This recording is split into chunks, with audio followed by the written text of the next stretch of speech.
ಎಲ್ಲರಿಗೂ ನಮಸ್ಕಾರಗಳು.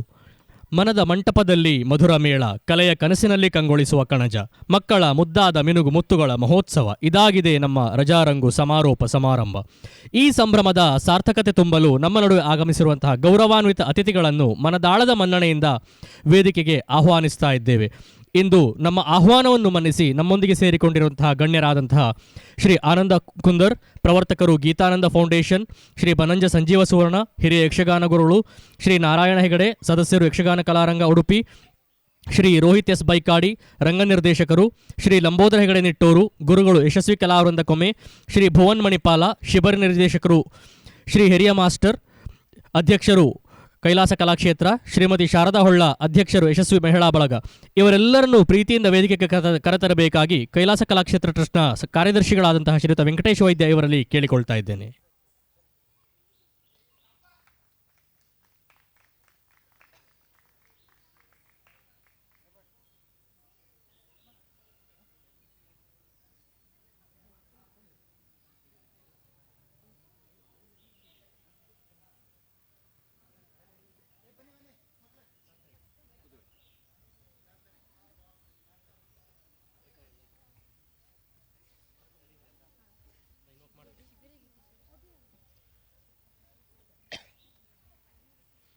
ಭಾರತೀಯ ಸಂಸ್ಕೃತಿಯಲ್ಲಿ ಪ್ರಾರ್ಥನೆಗೆ ಒಂದು ವಿಶೇಷ ಸ್ಥಾನವಿದೆ. ಅದು ನಮ್ಮ ಮನಸ್ಸಿಗೆ ಶಾಂತಿ ಮತ್ತು ಶಕ್ತಿಯನ್ನು ನೀಡುತ್ತದೆ. ರಂಗಭೂಮಿಯ ಕಲೆಗಳನ್ನು ಜೀವವಾಗಿ ನಂಬಿಕೊಂಡು ಬಂದಂಥವರಿಗೆ ರಂಗಗೀತೆಗಳೇ ಪ್ರಾರ್ಥನೆಯಾಗ್ತವೆ. ಅಂತಹ ನಮ್ಮ ಶಿಬಿರದ ರಂಗಗೀತೆಯನ್ನು ಹಾಡಲು ಬರುತ್ತಾ ಇದ್ದಾರೆ ಶಿಬಿರಾರ್ಥಿಗಳು.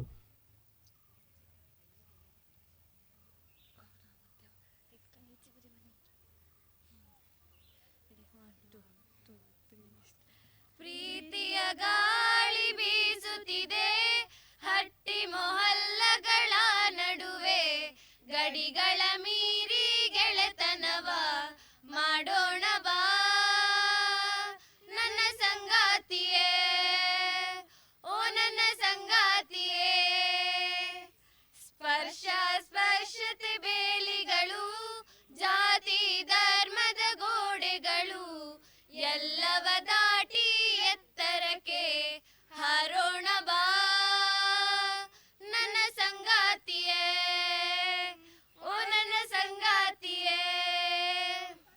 ಅವ್ವನ ಪ್ರೀತಿಗೆ ಕೈ ಮುಗಿದು, ಅಪ್ಪನ ಮಮತೆಗೆ ಶರಣೆಂದು, ಹೊಸಿಲ ದಾಟಿ ಬಾ ಹೊಸ ಸಂಬಂಧ ಕಟ್ಟೋಣ ಬಾ ನನ್ನ ಸಂಗಾತಿಯೇ, ಓ ನನ್ನ ಸಂಗಾತಿಯೇ.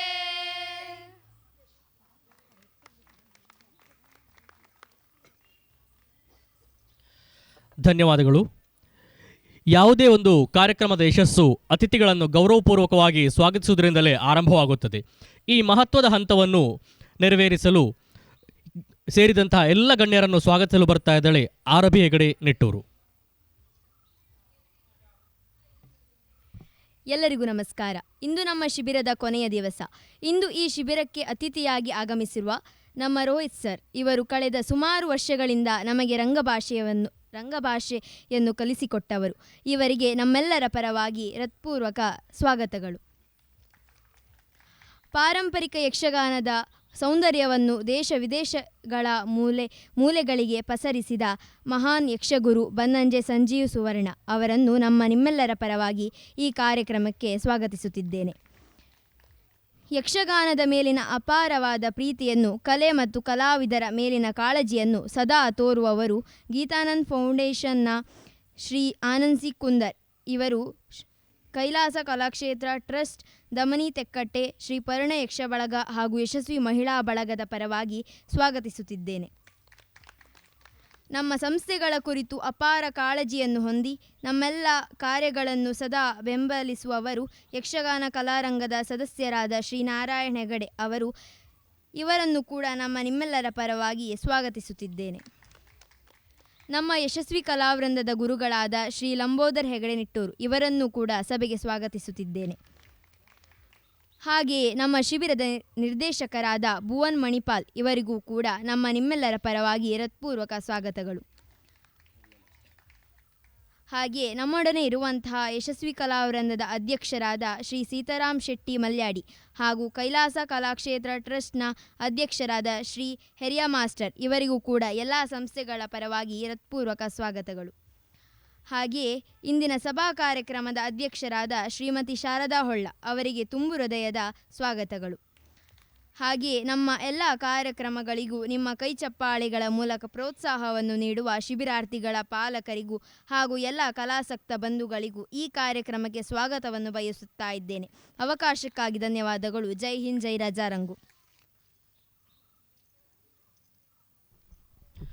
ಧನ್ಯವಾದಗಳು. ವೇದಿಕೆ ಮೇಲೆ ಇರುವಂತಹ ಎಲ್ಲ ಗಣ್ಯರನ್ನು ಶಾಲು ಹೊದಿಸಿ ಗೌರವಿಸಬೇಕಾಗಿ ಕೈಲಾಸ ಕಲಾಕ್ಷೇತ್ರ ಟ್ರಸ್ಟ್ನ ಅಧ್ಯಕ್ಷರಾದಂತಹ ಶ್ರೀಯುತ ಹಿರಿಯ ಮಾಸ್ಟರ್ ತೆಕ್ಕಟ್ಟೆ ಇವರಲ್ಲಿ ಕೇಳಿಕೊಳ್ತಾ ಇದ್ದೇನೆ.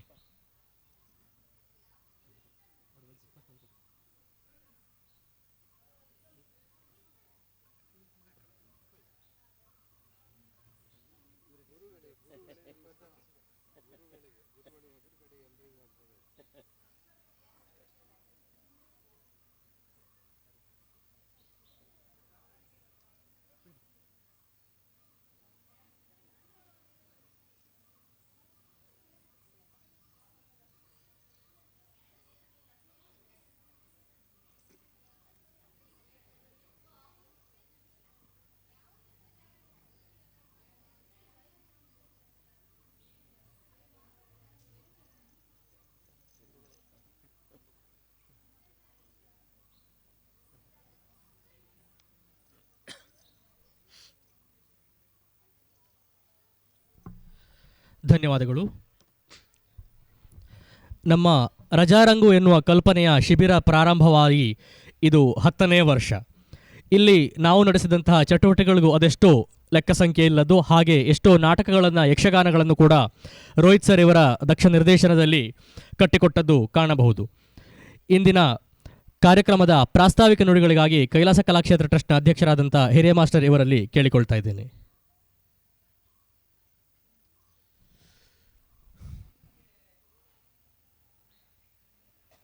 ರಜಾರಂಗು 2026 ಸಮಾರೋಪ ಸಮಾರಂಭದ 2ನೇ ದಿನ,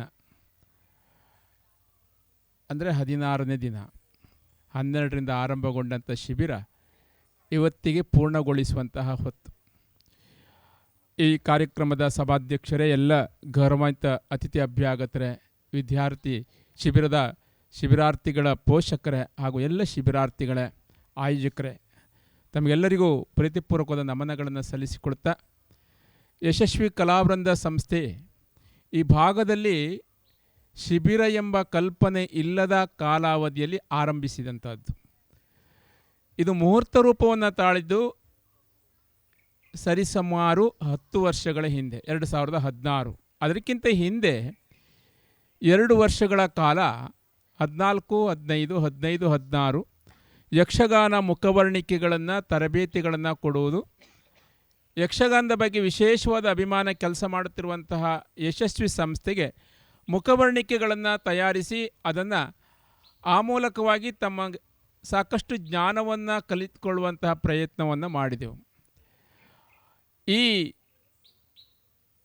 ಅರ್ಧ ದಿನದ ಒಂದು ಶಿಬಿರಗಳು, ಇದಕ್ಕೆ ದೊಡ್ಡವರೇ ಹೆಚ್ಚು 18 ವರ್ಷದ ಮೇಲ್ಪಟ್ಟಂತಹ ಯುವಕರು ಈ ಕಾರ್ಯಕ್ರಮದಲ್ಲಿ ಪಾಲ್ಗೊಳ್ತಾ ಇದ್ದರು. ಒಂದು ವಾರ 10 ದಿವಸಗಳ ಕಾಲ ಈ ಶಿಬಿರ ನಡೆಸ್ತಿದ್ದೆವು. ನಂತರ ಇದಕ್ಕೂ ಮುಹೂರ್ತ ರೂಪ ಆರಂಭಗೊಂಡಿದ್ದು 2016. ಅಲ್ಲಿಂದ ರೋಹಿತ್ ಎಸ್ ಬೈಕಾಡಿ ಅಂತ ನಮಗೆ ಪರಿಚಯಿಸಿದಂತಹ ಬಂಡಸಸ್ ಕಾಲೇಜ್ನ ಉಪನ್ಯಾಸಕರು ಅವರನ್ನು ಪರಿಚಯಿಸಿಕೊಳ್ತಾರೆ. ಬ್ರಹ್ಮಾವರದ ಈ ಹುಡುಗ ತರಬೇತಿ ಶಿಬಿರಗಳನ್ನು ವಿದ್ಯಾರ್ಥಿ ಕಲಿಸುವಲ್ಲಿ ಯೋಗ್ಯ ಎಂಬುದಾಗಿ ನಮಗೆ ಹೊಸ ಪರಿಚಯ. ರೋಹಿತ್ ಬೈಕಾಡಿಯವರನ್ನು ಕರೆತಂದು ನಮ್ಮ ಶಿಬಿರವನ್ನು ರೂಪಿಸಿಕೊಳ್ತಿದ್ದೇವೆ, ತಾವು ಸಹಕರಿಸಬೇಕು ಅಂತ ಕೇಳಿದಾಗ ಆವಾಗ ಅಷ್ಟು ಅವರು ಈ ಭಾಗದಲ್ಲಿ ಪರಿಚಿತಗೊಳ್ಳಿಲ್ಲ. ಅಂದರೆ ನಾಟಕ ರಂಗದಲ್ಲಿ ಆಗ ತಾನೇ ಅವರು ಆರಂಭಿಸಿಕೊಳ್ಳುತ್ತಿರುವಂತಹ ತಮ್ಮ ನಟನೆ ಜೊತೆಗೆ ನಿರ್ದೇಶನವನ್ನು ಆರಂಭಿಸಿಕೊಳ್ತಾ ಇದ್ದರು. ಇದಕ್ಕೆ ನಮ್ಮ ಸಂಸ್ಥೆಯ ಒಂದು ಸಹಕಾರ ದೊರೆತದ್ರಿಂದ ಶಿಬಿರಗಳು ಇಲ್ಲಿ ಮೂರ್ತ ರೂಪವನ್ನು 2016ರಲ್ಲಿ ಕಾಣ್ಕೊಳ್ಳಿಕ್ಕೆ ಅವಕಾಶವಾಯಿತು. ಅಲ್ಲಿಂದ ನಿರಂತರವಾಗಿ 6 ವರ್ಷಗಳ ಕಾಲ ನಮ್ಮ ಬೇಸಿಗೆ ಶಿಬಿರದಲ್ಲಿ ಅವರು ತಮ್ಮನ್ನು ತೊಡಗಿಸಿಕೊಂಡರು. ನಂತರ ಅವರೇ ಹೇಳಿದರು, ಮುಂದೆ ನನ್ನದಲ್ಲಿರುವಂಥ ಎಲ್ಲ ವಿದ್ಯೆಗಳನ್ನು, ನನ್ನಲ್ಲಿರುವಂತಹ ಕೌಶಲ್ಯಗಳನ್ನು ಈಗಾಗಲೇ ನಾನು 5-6 ಶಿಬಿರಗಳಲ್ಲಿ ಹಂಚಿದ್ದೇನೆ. ಮುಂದೆ ಹೊಸ ಹೊಸ ನಿರ್ದೇಶಕರನ್ನು ಕರೆತರುವ ಮೂಲಕ ಮಕ್ಕಳಿಗೆ ಹೊಸತನವನ್ನು, ನಾವೀನ್ಯತೆಯನ್ನು ತುಂಬಿಕೊಳ್ಳುವಂಥ ಪ್ರಯತ್ನ ಮಾಡಬಹುದು ಎಂಬ ಉದ್ದೇಶವನ್ನು ಹೇಳಿಕೊಳ್ತಾರೆ. ಆನಂತರ ನಾವು ಬೇರೆ ಬೇರೆ ನಿರ್ದೇಶಕರನ್ನು ಕರೆತಂದು ಮಕ್ಕಳಿಗೆ ತರಬೇತಿಯನ್ನು ಕೊಡೋದ್ರ ಮೂಲಕ, ರಂಗ ಶಿಕ್ಷಣವನ್ನು ಕೊಡೋದ್ರ ಮೂಲಕ ಮತ್ತು ಜೀವನ ಮೌಲ್ಯವಾದ ಹಾಗೂ ಬದುಕಿನ ಕಲೆಯನ್ನು ಕಲಿಸಿಕೊಡುವಂಥ ಪ್ರಯತ್ನಗಳು ನಡೆಯಿತು. ಶಿಕ್ಷಣ ಅಂತ ಹೇಳಿದ್ರೆ ಅಲ್ಲಿ ಔಪಚಾರಿಕತೆ ಇರ್ತದೆ, ಶಾಲೆಯ 4 ಗೋಡೆಗಳ ಮಧ್ಯದಲ್ಲಿ. ಆದರೆ ಅನೌಪಚಾರಿಕ ಶಿಕ್ಷಣ ಬಂದಾಗ ಇಲ್ಲಿ ಸಮುದಾಯ ಸಮಾಜದ ಮೌಲ್ಯಗಳನ್ನು, ಇಲ್ಲಿಯ ಸಂಸ್ಕಾರಗಳನ್ನು ಕಲಿಸಿಕೊಡುವಂಥ ಪ್ರಯತ್ನಗಳು ಸಮಾಜ ಮಾಡ್ತದೆ. ಇಲ್ಲಿ ಮಗು ಒಂದಿಷ್ಟು ನೋಡ್ತಾನೆ ಅಥವಾ ಕೇಳ್ತಾನೆ ಅಥವಾ ಬೇರೆಯವರ ಅನುಕರಿಸಲು ಶಿಕ್ಷಣವನ್ನು ಪಡೀತದೆ. ಈ ಶಿಬಿರಗಳು ಹೇಗೆ ಅನುಕೂಲ ಆಗ್ತದೆ ಅಂತ ಹೇಳಿದ್ರೆ ಮಗುವಿಗೆ ಇದರ ಸಹಕಾರವನ್ನು ದೊರೀತದೆ. ಒಂದು ಕಾಲದಲ್ಲಿ ಇತ್ತು, ಮಕ್ಕಳೆಲ್ಲ ಜಾಯಿಂಟ್ ಫ್ಯಾಮಿಲಿ, ಅವಿಭಕ್ತ ಕುಟುಂಬ ಇತ್ತು, ಕುಟುಂಬದ ಜೊತೆಗೆ ಬದುಕ್ತಾ ಇದ್ದರು. ಹೆಚ್ಚು ಕಡಿಮೆ 3 ಜನ್ರೇಷನ್ ಒಂದು ಕುಟುಂಬ ಇರ್ತಿತ್ತು. ಅದ್ರ ಜೊತೆಗೆ ಮಕ್ಕಳೆಲ್ಲ ಅಜ್ಜ ಅಜ್ಜಿ ಮನೆಗೆ ಹೋಗುವಂಥದ್ದು, ಮಾವನ ಮನೆಗೆ ಹೋಗುವಂಥದ್ದು, ಒಂದು ಅಲ್ಲಿರುವಂಥ ಜಾನಪದ ಕಲೆಗಳನ್ನು, ಮರಕೋತಿ ಆಟ, ಈಜುವಂಥ ಇಂತಹದ್ರಲ್ಲಿ ತಲ್ಲೀನರಾಗ್ತಿದ್ರು. ಈಗ ಎಲ್ಲ ನ್ಯೂಕ್ಲಿಯರ್ ಫ್ಯಾಮಿಲಿ. ಆದ್ದರಿಂದ ಮಕ್ಕಳಿಗೆ ಈ ಕೌಟುಂಬಿಕವಾದಂಥ ಅವಿಭಕ್ತ ಕುಟುಂಬದಲ್ಲಿರುವಂತಹ ಸೊಗಸು, ಅಲ್ಲಿರುವಂಥ ಸಂಭ್ರಮ ಇವತ್ತು ಭಾಳ ಕಡಿಮೆ. ಈ ನಿಟ್ಟಿನಲ್ಲಿ ಶಿಬಿರಗಳ ಮೂಲಕ ಇದನ್ನು ಕಲಿಸಿಕೊಡುವಂತಹ ಪ್ರಯತ್ನಗಳು ನಮ್ಮ ಸಂಸ್ಥೆ ಮಾಡಿತು. ಇದರ ಮೂಲಕವಾಗಿ ಅನೇಕ ಸಂಘ ಸಂಸ್ಥೆಗಳ ಇದನ್ನು ರೂಪಿಸಿಕೊಂಡು ಈ ಪರಿಸರದಲ್ಲಿ ನಾವು ಬೇರೆ ಬೇರೆ ರೀತಿಯ ಶಿಬಿರಗಳನ್ನು ನೋಡ್ತೀವಿ. ಅದು ಕ್ರೀಡೆಗೆ ಸಂಬಂಧಪಟ್ಟಿದ್ದಾಗಿರ್ಬೋದು, ಅದೇ ರೀತಿ ನಾಟಕಕ್ಕೆ ಸಂಬಂಧಪಟ್ಟಾಗ್ಬೋದು, ಅದೇ ರೀತಿ ಕ್ರಾಫ್ಟಿಗೆ ಸಂಬಂಧಪಟ್ಟದಾಗಿರ್ಬೋದು. ಬೇರೆ ಬೇರೆ ರೀತಿಯ ಪರಿಕಲ್ಪನೆ ಇಟ್ಟುಕೊಂಡು ಶಿಬಿರಗಳನ್ನು ಮಾಡುತ್ತಿರುವುದನ್ನು ಗಮನಿಸಬಹುದು. ನಮ್ಮ ಸಂಸ್ಥೆ ಕಳೆದ 3-4 ವರ್ಷಗಳಿಂದ ನಿರ್ದಿಷ್ಟಪಡಿಸಿದ ವಿದ್ಯಾರ್ಥಿಗಳನ್ನು ಕೂಡಿಕೊಂಡು ಶಿಬಿರಗಳನ್ನು ಅತ್ಯಂತ ಅಚ್ಚುಕಟ್ಟಾಗಿ ವ್ಯವಸ್ಥಿತವಾಗಿ ನಿರ್ವಹಿಸಿಕೊಂಡು ಬಂದಿದೆ. ಆದರೆ ಕೆಲವೊಂದು ಇತ್ತೀಚಿನ ದಿನಗಳಲ್ಲಿ ಆಗುತ್ತಿರುವಂತಹ ನಮ್ಮ ಹೋರಾಟದ ಪ್ರಯತ್ನಕ್ಕೆ ಸಾಕಷ್ಟು ಹಣಕಾಸಿನ ಸಮಸ್ಯೆಗಳು ಎದುರಾದ್ದುಂಟು. ಸಂಘಟನೆಯ ಕಾರ್ಯದ ಭಾರವನ್ನು ಹೊತ್ತಂಥ ವೆಂಕಟೇಶ್ ವೈದ್ಯರು ಭಾಳಷ್ಟು ಇದನ್ನು ಮುಂದುವರಿಸಿಕೊಳ್ಳುವ ಪ್ರಯತ್ನ ಅಥವಾ ಆಸೆ ಇದ್ದರೂ ಸಹ ಅದನ್ನು ನಿರ್ವಹಿಸಿಕೊಳ್ಳಲಿ ಕಷ್ಟದಾಯಕ ಆಗ್ತದೆ ಎಂಬುದನ್ನು ಆವಾಗ ಹೇಳಿಕೊಳ್ತಾ ಇದ್ದರು. ಆದರೆ ಅದೊಂದು ನಮ್ಮ ಪ್ರಯತ್ನ, ಸಮುದಾಯದ ಮತ್ತು ದಾನಿಗಳ ಒಂದು ನೆರವು ನಮಗೆ ಸಹಕಾರ ದೊರೆತಾಗ ಇದು ಯಶಸ್ಸು ಕಾಣಲಿಕ್ಕೆ ಸಾಧ್ಯ. ಈ ನಿಟ್ಟಿನಲ್ಲಿ ಯಶಸ್ವಿ ಕಲಾ ಸಂಸ್ಥೆ ಕಲಾ ಚಟುವಟಿಕೆ 26 ವರ್ಷಗಳನ್ನು ಪೂರೈಸಿಕೊಳ್ಳುವುದರ ಮೂಲಕ ಈಗ ಅದರ ಅಂಗಸಂಸ್ಥೆಗಳಾಗಿ ಯಶಸ್ವಿ ಮಹಿಳಾ ಬಳಗ, ಶ್ರೀಪರ್ಣ ಸಂಘಟನೆ ಹಾಗೂ ಕೈಲಾಸ ಕಲಾಕ್ಷೇತ್ರ ಈ 4 ಸಂಘಟನೆಗಳು ಜೊತೆಯಾಗಿದೆ. ಆದರೆ ಇದರ ಮೂಲಕವಾಗಿ ಸಮಾಜಮುಖಿ ಕಾರ್ಯದಲ್ಲಿ ಒಂದಾದಂತಹ ಸಾಂಸ್ಕೃತಿಕ ಚಟುವಟಿಕೆಗಳನ್ನು ಯಶಸ್ವಿಗೊಳಿಸುವಂಥದ್ದು ಉದ್ದೇಶ. ಇಲ್ಲಿ ಗೌರವಾನ್ವಿತದಂತಹ ಅನನ್ಸಿ ಕುಂದರಿದ್ದಾರೆ. ನಮ್ಮ ಸಂಸ್ಥೆಗೆ ಸಾಕಷ್ಟು ನೆರವನ್ನು ನೀಡಿ ಬೆಂಬಲಿಸಿದವರು, ನಮ್ಮ ಕಲಾ ಚಟುವಟಿಕೆ ಪ್ರೋತ್ಸಾಹಿಸಿದವರು. ಅವರ ಸಹಕಾರ, ಅವರ ನೆರವನ್ನು ನಿರಂತರವಾಗಿ ನಾವು ಯಾಚಿಸಿಕೊಳ್ತಾ ಇವತ್ತಿನ 2ನೇ ದಿನದ ಈ ಕಾರ್ಯಕ್ರಮದಲ್ಲಿ ಮಕ್ಕಳ ಒಂದು ಯಕ್ಷಗಾನ ರೂಪದ ಒಂದು 2 ಪ್ರಭೇದಗಳನ್ನು ಇಲ್ಲಿ ಕಾಣಬಹುದು. ರಂಗಭೂಮಿ ಇದನ್ನು 2ನ್ನು ಅವಲೋಕಿಸಿ ಇಲ್ಲಿ ಅಭಿನಯಿಸುವಂಥ ಮಕ್ಕಳು ನಮ್ಮ ಜೊತೆ ಕಲಿತು ಅದನ್ನು ತೋರಿಸ್ತಾರೆ. ಆ ಕಾರ್ಯಕ್ರಮವೆಲ್ಲ ತಾವಿದ್ದು ಆಸ್ವಾದಿಸಿಕೊಳ್ಳಬೇಕು. ಈ ಶಿಬಿರ ಅತ್ಯಂತ ಉತ್ತಮವಾಗಿ ಯಶಸ್ವಿನ ಮೂಲಕ ರೂಪಿಸುವಲ್ಲಿ ಕಾರಣೀಕರ್ತರಾದ ಸರ್ವರಿಗೂ ಸಹ ಈ ಹೊತ್ತಿನಲ್ಲಿ ವಂದಿಸ್ತಾ ಇಲ್ಲಿಯ ಸ್ಥಳಾವಕಾಶವನ್ನು ನಿತ್ತು ಕಾರ್ಯಕ್ರಮವನ್ನು ನಡೆಸಲಿಕ್ಕೆ, ಶಿಬಿರ ನಡೆಸಿಕೊಡಲಿಕ್ಕೆ ಅವಕಾಶ ಕೊಟ್ಟಂತಹ ಈ ಸ್ಥಳದ ಸಂಬಂಧಪಟ್ಟಂಥವರನ್ನು ಸಹ ಪ್ರೀತಿಪೂರ್ವಕವಾಗಿ ಅವರಿಗೂ ನಮಿಸುತ್ತಾ ತಮಗೆಲ್ಲರಿಗೂ ವಂದಿಸ್ತಾ ನನ್ನ ಮಾತನ್ನು ಮುಗಿಸ್ತೀನಿ. ನಿಮ್ಮ ಮಾಹಿತಿಪೂರ್ಣವಾದಂತಹ ನುಡಿಗಳಿಗಾಗಿ ಧನ್ಯವಾದಗಳು ಸರ್. ಈ ಶಿಬಿರಾರ್ಥಿಯಾಗಿ ನಮ್ಮೊಡನೆ 15 ದಿನಗಳಿದ್ದು ತನ್ನ ಅನುಭವವನ್ನು ಹಂಚಿಕೊಳ್ಳಲಿದ್ದಾರೆ ರಚಿತ್. ಎಲ್ಲರಿಗೂ ನಮಸ್ಕಾರ. ನನ್ನ ಹೆಸರು ರಚಿತ್ ಶೆಟ್ಟಿ. ನಾನು ಇಲ್ಲಿ 4 ವರ್ಷದಿಂದ ಬರುತ್ತಾ ಇದ್ದೇನೆ. ಪ್ರತಿ ವರ್ಷವೂ ಸಹ ನಮಗೆ ನಮ್ಮ ಗುರುಗಳು ಯಕ್ಷಗಾನ ಅಥವಾ ನಾಟಕ ಮಾಡುವುದನ್ನು ಹೇಳಿಕೊಡುತ್ತಿದ್ದಾರೆ. ಹಾಗೂ ನಮಗೆ ಯಕ್ಷಗಾನದ ಮುಖವರ್ಣಿಕೆಯನ್ನು ಸಹ ಹೇಳಿಕೊಡುತ್ತಾರೆ.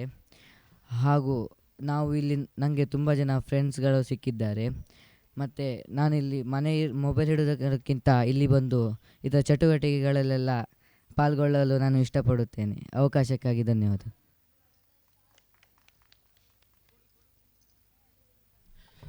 ಶಿಬಿರಾರ್ಥಿಗಳ ಪೋಷಕರು ಯಾರಾದರೂ ಇದ್ದರೆ ಒಂದು ಅಭಿಪ್ರಾಯವನ್ನು ತಿಳಿಸಿದ್ರೆ ಒಳ್ಳೆಯದಿತ್ತು.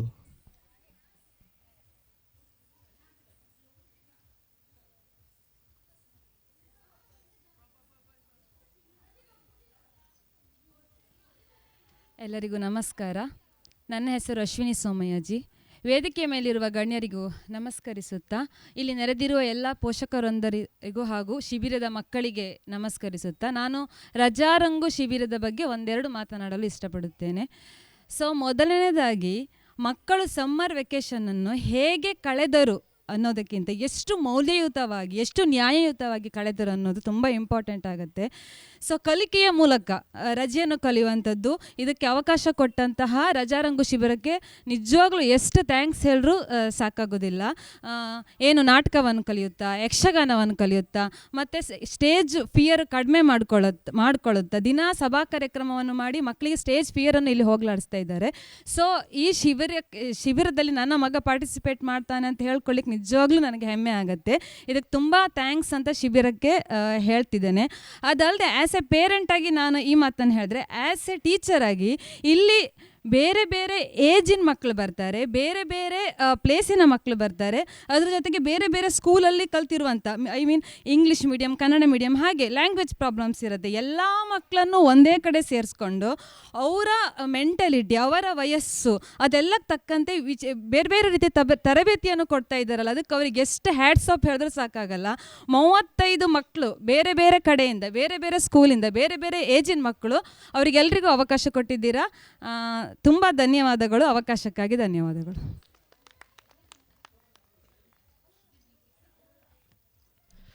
ಧನ್ಯವಾದಗಳು ಮೇಡಮ್. ನಮ್ಮ ಇಷ್ಟು ವರ್ಷದ ಈ ಶಿಬಿರದಲ್ಲಿ ಪ್ರಾರಂಭದ ದಿನದಿಂದನೂ ರಜಾರಂಗು ಎನ್ನುವ ಶಿಬಿರವನ್ನು ಕಟ್ಟಿ ಬೆಳೆಸಿದ ಗುರು ನಮ್ಮೆಲ್ಲರ ಹೆಮ್ಮೆಯ ರೋಹಿತ್ ಎಸ್ ಬೈಕಾಡಿ ಅವರು. ಹಲವಾರು ನಾಟಕಗಳನ್ನು ಕಟ್ಟಿ ಬೆಳೆಸಿದ ಈ ಸಹೃದಯ ಗುರು ಹತ್ತರ ಹರೆಯಕ್ಕೆ ನಮ್ಮ ಈ ಶಿಬಿರ ಕಾಲಿಟ್ಟ ಸಂದರ್ಭದಲ್ಲಿ ಬೈಕಾಡಿಯವರನ್ನು ಗೌರವಿಸಲು ಸಂಸ್ಥೆಗಳು ಸಂತೋಷ ಪಡುತ್ತವೆ.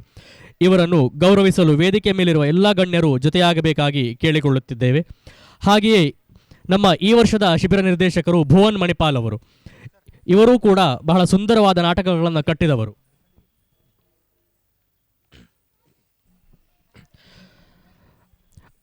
ರಜಾರಂಗು ಎಂಬ ಒಂದು ಸುಂದರ ಕಲ್ಪನೆಗೆ ಜೀವ ತುಂಬಿ ಅದನ್ನು ಯಶಸ್ವಿ ಕಾರ್ಯಕ್ರಮವಾಗಿ ರೂಪಿಸಿದ ನಿಮ್ಮ ಸೃಜನಶೀಲತೆ ಮತ್ತು ಸಮರ್ಪಣೆಗೆ ಎಲ್ಲರಿಗೂ ಪ್ರೇರಣೆಯಾಗಿವೆ. ನೂರಾರು ಮಕ್ಕಳಿಗೆ ರಂಗಭೂಮಿಯ ಶಿಸ್ತನ್ನು ಕಲಿಸಿ ಅವರಲ್ಲಿ ಆತ್ಮವಿಶ್ವಾಸ, ಅಭಿವ್ಯಕ್ತಿ ಮತ್ತು ತಂಡ ಮನೋಭಾವವನ್ನು ಬೆಳೆಸಿದ ನಿಮ್ಮ ಪರಿಶ್ರಮ ನಿಜವಾಗಿಯೂ ಶ್ಲಾಘನೀಯ. ತಮ್ಮ ವ್ಯಸ್ತ ಜೀವನದ ನಡುವೆಯೂ ನಮ್ಮ ಸಂಸ್ಥೆಗೆ ಬೇಕಾದ ಹೊಸ ಹೊಸ ರಂಗಕಲ್ಪನೆಗಳನ್ನು ನೀಡುವುದರ ಜೊತೆಗೆ ನಿಮ್ಮ ಅಮೂಲ್ಯ ಸಮಯವನ್ನು ನಮ್ಮೊಂದಿಗೆ ಹಂಚಿಕೊಂಡಿರುವುದು ನಮ್ಮ ಭಾಗ್ಯ. ನಿಮ್ಮ ನಾಯಕತ್ವ, ಮಾರ್ಗದರ್ಶನ ಮತ್ತು ಸದಾ ಹಿತೈಷಿ ಮನೋಭಾವ ನಮ್ಮ ಕಾರ್ಯಚಟುವಟಿಕೆಗಳಿಗೆ ಹೊಸ ಚೈತನ್ಯವನ್ನು ನೀಡಿವೆ. 150ಕ್ಕೂ ಹೆಚ್ಚು ಮಕ್ಕಳು ಶಿಬಿರದಲ್ಲಿ ಇದ್ದಾಗಲೂ ಒಬ್ಬರೇ ಅಷ್ಟೂ ಮಕ್ಕಳನ್ನು ವಿಶ್ವಾಸಕ್ಕೆ ತೆಗೆದುಕೊಂಡು ಶಿಬಿರವನ್ನು ನಡೆಸಿದ ಧೀಮಂತ ನಾಯಕ. ನಿಮ್ಮ ಹೊಡಿ ಟಂಟಣ ಎಂಬ ಉದ್ಘೋಷ ಸಂಜೆಯವರೆಗೂ ಕುಣಿದು ಕುಪ್ಪಳಿಸಿ ದಣಿದ ಮಕ್ಕಳಲ್ಲಿ ನವೋತ್ಸಾಹವನ್ನು ತುಂಬಿಸುತ್ತಿದ್ದುದು ನೀವು ಕಲಿಸಿದ ಜೀವನೋತ್ಸಾಹವೆಂದರೆ ಅದು ಉತ್ಪ್ರೇಕ್ಷೆಯಾಗದು. ದಶಕಕ್ಕೂ ಮೀರಿದ ನಮ್ಮ ಸಾಂಗತ್ಯವು ಇನ್ನು ಮುಂದೆಯೂ ನೂರ್ಮಡೆಯಾಗಲಿ ಎಂಬ ಸದಾಶಯದೊಂದಿಗೆ ಈ ಸಮ್ಮಾನ ಪತ್ರವನ್ನು ಸಮರ್ಪಿಸ್ತಾ ಇದ್ದೇವೆ. ವಂದನೆಗಳೊಂದಿಗೆ ಶ್ರೀ ಕೈಲಾಸ ಕಲಾಕ್ಷೇತ್ರ ಟ್ರಸ್ಟ್ ತೆಕ್ಕಟ್ಟೆ, ಧಮನಿ ಟ್ರಸ್ಟ್ ತೆಕ್ಕಟ್ಟೆ, ಶ್ರೀಪರ್ಣ ಯಕ್ಷ ಬಳಗ ತೆಕ್ಕಟ್ಟೆ ಹಾಗೂ ಯಶಸ್ವಿ ಮಹಿಳಾ ಬಳಗ ತೆಕ್ಕಟ್ಟೆ.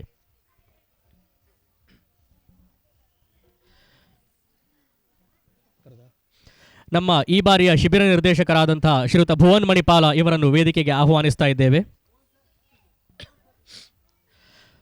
ಶಿಬಿರವೊಂದನ್ನು ನಿರ್ಮಿಸಬೇಕು ಎನ್ನುವ ಕನಸನ್ನು ಇಟ್ಟು ಹೊಸ ವ್ಯಕ್ತಿ ಯಾರು ಸಿಗ್ತಾರೆ ಅಂತ ಹುಡುಕ್ತಾ ಇದ್ದಾಗ ನಮಗೆ ಸಿಕ್ಕಿದವರು ಭುವನ್ ಮಣಿಪಾಲ್ ಅವರು.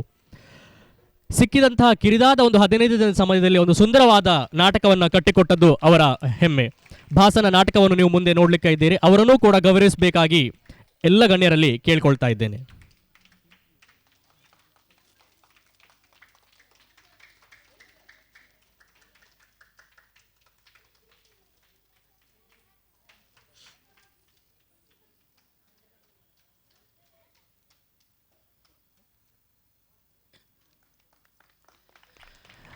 ನಮ್ಮೊಡನೆ ಯಕ್ಷದೇಗುಲ ಬೆಂಗಳೂರಿನ ಸಂಚಾಲಕರಾದ ಸುದರ್ಶನ್ ಉರಾಳ್ ಅವರಿದ್ದಾರೆ. ಸರ್, ಒಮ್ಮೆ ವೇದಿಕೆಗೆ ಬರಬೇಕು.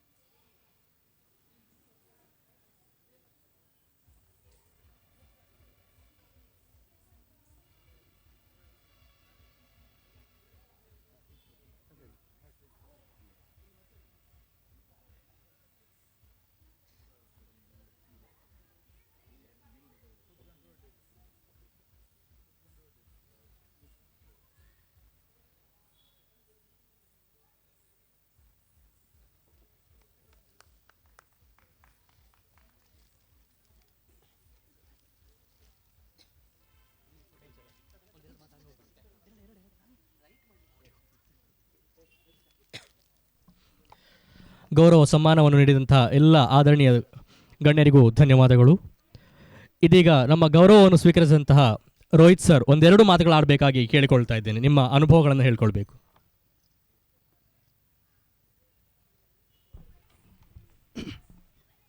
ವೇದಿಕೆ ಮೇಲಿನ ಎಲ್ಲ ಹಿರಿಯರಿಗೆ ನಮಸ್ಕಾರಗಳನ್ನು ಹೇಳ್ತಾ, ವೇದಿಕೆ ಮುಂಭಾಗದಲ್ಲಿರುವ ತಮ್ಮೆಲ್ಲರಿಗೂ ನಮಸ್ಕಾರಗಳನ್ನು ಹೇಳ್ತೇನೆ.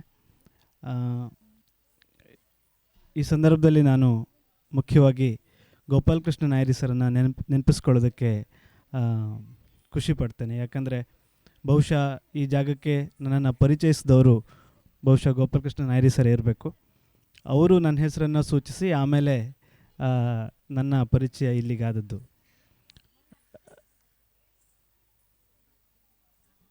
ಆಗ ಕುಂದಾಪುರ ಬಂಡರ್ಕಸ್ ಕಾಲೇಜಿನ ರಂಗಾಧ್ಯಯನ ಕೇಂದ್ರದಲ್ಲಿ ನಾಟಕ ಡಿಪ್ಲೊಮಾ ಮುಗಿಸಿ, ಆನಂತರದಲ್ಲಿ ಬೆಂಗಳೂರಿನ ರಂಗಶಂಕರದಲ್ಲಿ ನಿರ್ದೇಶಕನ ತರಬೇತಿಯನ್ನು ಮುಗಿಸಿ ಹೊಸತಾಗಿ ವೃತ್ತಿಪರವಾಗಿ ರಂಗಭೂಮಿಯನ್ನು ಮಾಡೋದಕ್ಕೆ ಶುರು ಮಾಡಿದ ಆರಂಭದ ಕಾಲ. ಆ ಕಾಲದಲ್ಲಿ ನನಗೆ ಇಲ್ಲಿಯ ಕೆಲಸಕ್ಕೆ ಅವಕಾಶ ಸಿಕ್ತು. ಒಂದು ರೀತಿಯಲ್ಲಿ ಈ ತೆಕ್ಕಟ್ಟೆ ಬಹಳ ಮುಖ್ಯವಾದ ಮತ್ತು ನಾನು ನನ್ನ ಈ ವೃತ್ತಿ ಜೀವನದಲ್ಲಿ ಯಾವಾಗಲೂ ಮರೆಯೋದಕ್ಕೆ ಸಾಧ್ಯವೇ ಆಗದಂಥ ಒಂದು ವಿಶೇಷವಾದ ಸ್ಥಳ ಅಂತೇಳಿ ಹೇಳ್ತೇನೆ. ಯಾಕಂದರೆ ಅದೇನು ಈ ತರಬೇತಿಗಳ ನಂತರದಲ್ಲಿ ಒಂದಿಷ್ಟು ಹುಮ್ಮಸ್ಸಿರುತ್ತೆ, ಏನೇನೋ ಮಾಡಿ ನೋಡುವ, ಏನೇನೋ ಟ್ರೈ ಮಾಡುವ ಒಂದಿಷ್ಟು ಹುಮ್ಮಸ್ಸಿರುತ್ತೆ, ಯೋಚನೆಗಳಿರುತ್ತೆ ನಮ್ಮ ಜೊತೆಗೆ. ಅದಕ್ಕೆ ಸರಿಯಾಗಿ ಆ ಸಂದರ್ಭದಲ್ಲಿ ಇಲ್ಲಿ ಶಿಬಿರ ಸಿಕ್ತು. ಏನೇನೋ ಬೇರೆ ಬೇರೆ ರೀತಿಯ ಪ್ರಯತ್ನಗಳನ್ನು ಮಾಡ್ತಾ ಹೊಸದಾಗಿ ಏನೇನೋ ಮಾಡಿ ನೋಡೋದಕ್ಕೆ ಸಾಧ್ಯ ಆಯಿತು. ಒಂದು ಪ್ರಯೋಗದ ರೀತಿಯಲ್ಲಿ ಇಲ್ಲಿ ಕೆಲಸ ಮಾಡೋದಕ್ಕೆ ಸಾಧ್ಯ ಆಯಿತು. ಇಲ್ಲಿ ಮಾಡಿದ ಕೆಲಸವೇ ಇವತ್ತು ನಮಗೆ ತುಂಬ ಸಹಕಾರಿಯಾಗಿದೆ ಬೇರೆ ಬೇರೆ ಕಡೆ ಕೆಲಸ ಮಾಡೋದಕ್ಕೆ, ಮತ್ತು ನಮ್ಮೊಳಗೊಂದು ವಿಶೇಷವಾದ ಆತ್ಮವಿಶ್ವಾಸವನ್ನು ಮೂಡಿಸಿದೆ. ಸೊ ಈ ಕಾರಣಕ್ಕೆ ನನಗೆ ಇಲ್ಲಿ ಅವಕಾಶ ನೀಡಿದ್ದಕ್ಕೆ ಮತ್ತು ಹೀಗೆ ಗುರುತಿಸಿದ್ದಕ್ಕೆ ಯಶಸ್ವಿ ಕಲಾವೃಂದದ ಎಲ್ಲರನ್ನು, ಮುಖ್ಯವಾಗಿ ವೆಂಕಟೇಶ್ ವೈದ್ಯರನ್ನು ಹಾಗೂ ಅವರ ಎಲ್ಲ ಜೊತೆಗಾರರನ್ನು ಪ್ರೀತಿಯಿಂದ ನಾನು ಹೃತ್ಪೂರ್ವಕವಾಗಿ ಅವರಿಗೆ ಧನ್ಯವಾದನ ಹೇಳ್ತೇನೆ. Thank you. ನನ್ನೆರಡು ಮಾತುಗಳಿಗೆ ಥ್ಯಾಂಕ್ ಯು.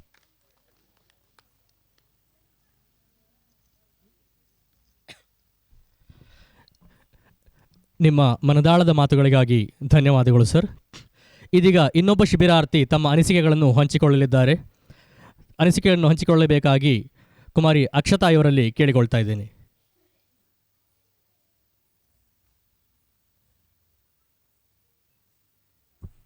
ಎಲ್ಲರಿಗೂ ನಮಸ್ಕಾರ. ನಾನು ಇಂದು ರಜಾ ರಂಗುವಿನ ಬಗ್ಗೆ ನನಗಾದ ಅನಿಸಿಕೆಗಳನ್ನು ಹೇಳುತ್ತಿದ್ದೇನೆ. ನಾನು ಈ ಶಿಬಿರಕ್ಕೆ ಮೊದಲನೇ ಬಾರಿ ಬಂದಿದ್ದೇನೆ. ನಾನು ಈ ಶಿಬಿರದಲ್ಲಿ ಆಟ ಪಾಠಗಳನ್ನು ಕಲಿತಿದ್ದೇನೆ ಮತ್ತು ಒಳ್ಳೆಯ ವಿಚಾರವನ್ನು ಕಲಿತಿದ್ದೇನೆ. ನಮಗೆ ಗುರುಗಳಾದ ಭುವನ್ ಸರ್ ಮತ್ತು ರೋಹಿತ್ ಸರ್ ಇವರು ನಮಗೆ ತುಂಬ ಸಂತೋಷದಿಂದ ಯಕ್ಷಗಾನದ ಹೆಜ್ಜೆ ಮತ್ತು ತಾಳಗಳನ್ನು ಕಲಿಸಿದ್ದಾರೆ ಮತ್ತು ನಮಗೆ ಯಕ್ಷಗಾನ ಮತ್ತು ನಾಟಕದ ಬಗ್ಗೆ ಹೇಳಿಕೊಟ್ಟಿದ್ದಾರೆ. ಇಷ್ಟು ಹೇಳುತ್ತಾ ನನ್ನ ಮಾತನ್ನು ಮುಗಿಸುತ್ತಿದ್ದೇನೆ. ಧನ್ಯವಾದಗಳು.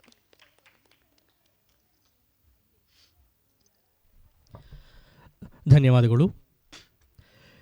ಪಾರಂಪರಿಕ ಯಕ್ಷಗಾನ ಅಂತ ಹೇಳಿದಾಗ ಈ ಪೀಳಿಗೆಯಲ್ಲಿ ನಮಗೆ ನೆನಪಾಗುವಂತಹ ಒಂದು ದೊಡ್ಡ ಹೆಸರು ಅದು ಯಕ್ಷಗುರುಗಳಾದಂತಹ ಬನ್ನಂಜೆ ಸಂಜೀವ ಸುವರ್ಣರದ್ದು. ಯಕ್ಷಗಾನ ಕೇಂದ್ರ ಉಡುಪಿಯ ಗುರುಗಳಾಗಿ ಬಹಳಷ್ಟು ವರ್ಷ ಸಾರ್ಥಕ ಸೇವೆಗೈದ ಇವರು ಯಕ್ಷಗಾನವನ್ನು ದೇಶ ವಿದೇಶಗಳ ಉದ್ದಗಲಕ್ಕೂ ಪರಿಚಯಿಸಿದವರು. ಸರ್, ನಿಮ್ಮ ಒಂದೆರಡು ಮಾತುಗಳಿಗಾಗಿ ಈ ವೇದಿಕೆ. ಗುರುಭ್ಯೋ ನಮಃ. ವೇದಿಕೆಯ ಮೇಲಿರುವ ಎಲ್ಲ ಗಣ್ಯರಿಗೆ ವಂದಿಸಿಕೊಂಡು ಒಂದೆರಡು ಮಾತು. ಒಂದು ಕಾಲದಲ್ಲಿ, ಒಂದು 60 ವರ್ಷಗಳ ಹಿಂದೆ, ನಮ್ಮ ಬಾಲ್ಯದಲ್ಲಿ ಈ ರೀತಿಯ ಶಿಬಿರಗಳು ಇರಲಿಲ್ಲ. ನೀವೆಲ್ಲ ಪುಣ್ಯಾತ್ಮರು, ಈಗಿನ ಮಕ್ಕಳು.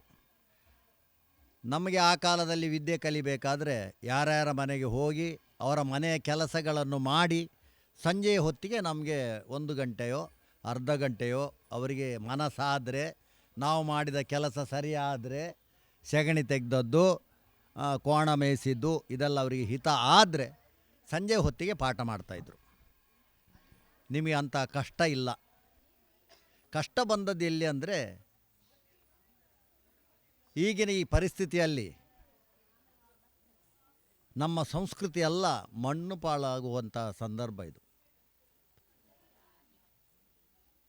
ಇಂಥ ಕಾಲಘಟ್ಟದಲ್ಲಿ ಇಂಥ ಶಿಬಿರಗಳು ನಡೆದದ್ದರಿಂದ ನೀವು ಕಲಾವಿದರು ಆಗಬೇಕಂತೇಳಿ ನಾನು ಹೇಳ್ತಾ ಇಲ್ಲ. ಪ್ರತಿಯೊಬ್ಬರಿಗೊಂದು ಕಲೆ ಬೇಕೇ ಬೇಕು. ನಿಮ್ಮ ಜೀವನ ಒಳ್ಳೆಯದಾಗಬೇಕಿದ್ರೆ ಕಲೆಯಿಂದಲೇ ಬದುಕ್ತೇವೆ ಅಂತೇಳಿ ಹೊರಡಬೇಡಿ, ಅದು ಕಷ್ಟ. ಕಲೆಯಿಂದಲೇ ಬದುಕಲಿಕ್ಕೆ ಕಷ್ಟ. ನಮ್ಮ ಕಲಾವಿದರಿಗೆ ಗೊತ್ತಿದೆ, ನಾಟಕ ನಿರ್ದೇಶಕರಿಗೆ ಗೊತ್ತಿದೆ, ಎಲ್ಲರಿಗೂ ಗೊತ್ತಿದೆ. ಆದರೆ ಕಲೆ ನಮ್ಮ ಜೀವನಕ್ಕೆ ಬೇಕು, ನಮ್ಮ ಸಂತೋಷಕ್ಕೆ. ನಮ್ಮ ಮನಸ್ಸು ಸಂತೋಷ ಇದ್ದರೆ ನಮಗೆ ಯಾವ ಕಾಯಿಲೆಯೂ ಬರುವುದಿಲ್ಲ. ಆದ್ದರಿಂದ ಇಂಥ ಜಾಗದಲ್ಲಿ ನಿಮ್ಮನ್ನೆಲ್ಲ ಜೊತೆಗೂಡಿಸಿಕೊಂಡು ಇಲ್ಲಿ ಇಂಥ ಒಂದು ಘನ ಕಾರ್ಯವನ್ನು ಮಾಡ್ತಾ ಇದ್ದಾರೆ. ಮುಂದಿನ ದಿನಗಳಲ್ಲಿ ನೀವು ಕಲಾವಿದರು ಆಗದಿದ್ದರೂ ಕೂಡ ಒಳ್ಳೆಯ ಪ್ರೇಕ್ಷಕರಾಗಿ ಕಲಾವಿದರ ತಪ್ಪುಗಳನ್ನು ತಿದ್ದುವಲ್ಲಿ ನೀವು ಒಂದು ವ್ಯಕ್ತಿಗಳಾಗಬೇಕು. ಆಗ ಮಾತ್ರ ಸಮಾಜ ಉದ್ಧಾರ ಆಗ್ತದೆ. ನಮಸ್ಕಾರ.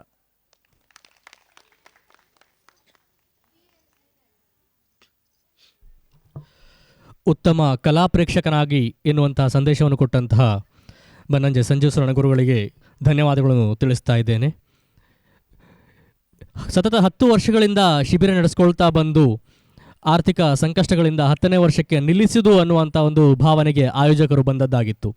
ನಿನ್ನೆ ಆ ಕುರಿತು ಪ್ರಸ್ತಾಪಿಸಿದಾಗ ಹಂದಾಡಿ ಆಂಡ್ರೂ ಡಿಸೆಲ್ವರ್ ಇರ್ಬೋದು ಅಥವಾ ರವೀಂದ್ರ ಐತಾಳ್ ಇರ್ಬೋದು, ಈ ಥರದ ಕೆಲವೊಂದಷ್ಟು ಮಂದಿ ಮನುಷ್ಯರು ಶಿಬಿರವನ್ನು ಯಾವುದೇ ಕಾರಣಕ್ಕೆ ನಿಲ್ಲಿಸಬೇಡಿ, ನಿಮಗೆ ಬೇಕಾದ ಆರ್ಥಿಕ ಸಹಾಯವನ್ನು ನಾವು ಕಲಾಬಂಧುಗಳು ಮಾಡ್ತೇವೆ, ನೀವು ಮುಂದುವರಿಸಬೇಕು ಅಂತ ಹೇಳಿದಾಗ ನಾವು ತಗೊಂಡಂತಹ ನಿರ್ಧಾರವನ್ನು ಮತ್ತೊಮ್ಮೆ ಯೋಚಿಸುವಂಥ ಹಂತಕ್ಕೆ ಬಂದು ನಿಂತಿದ್ದೇವೆ. ಮುಂದಿನ ವರ್ಷ ಮಾಡಬೇಕಾ ಬೇಡವಾ ಅನ್ನೋದರ ಬಗ್ಗೆ ಸ್ವಲ್ಪ ಮತ್ತೆ ತಿರುಗಿ ಯೋಚಿಸುವಂಥ ಯೋಚನೆಗಳನ್ನು ಮಾಡ್ತಾ ಇದ್ದೇವೆ. ಮುಂದಿನ ಮಾತುಗಳಿಗಾಗಿ ಗೀತಾನಂದ ಟ್ರಸ್ಟ್ನ ಪ್ರವರ್ತಕರಾದಂಥ ಶ್ರೀಯುತ ಆನಂದ್ ಸಿ ಕುಂದರ್ ಇವರು.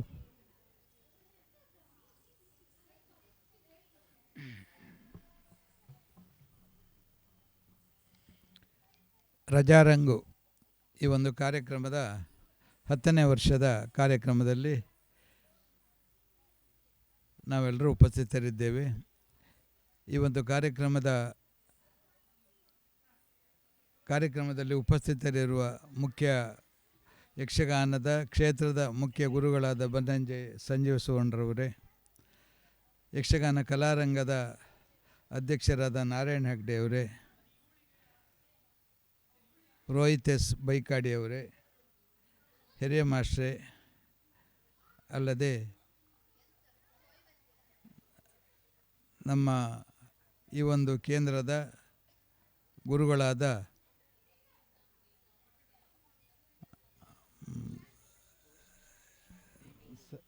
ಲಂಬೋದರ ಹೆಗಡೆಯವರೇ ಮತ್ತು ನಮ್ಮ ಮಹಿಳಾ ವಿಭಾಗದ ಮುಖ್ಯಸ್ಥರೇ, ಇಲ್ಲಿ ಬಂದಿರುವ ಎಲ್ಲ ಮಕ್ಕಳ ಪೋಷಕರೇ, ಮುದ್ದು ಮಕ್ಕಳೇ, ನಿಜವಾಗಿಯೂ ಒಂದು ಒಳ್ಳೆಯ ಕಾರ್ಯಕ್ರಮದಲ್ಲಿ ನಾವು ಭಾಗವಹಿಸ್ತಾ ಇದ್ದೇವೆ.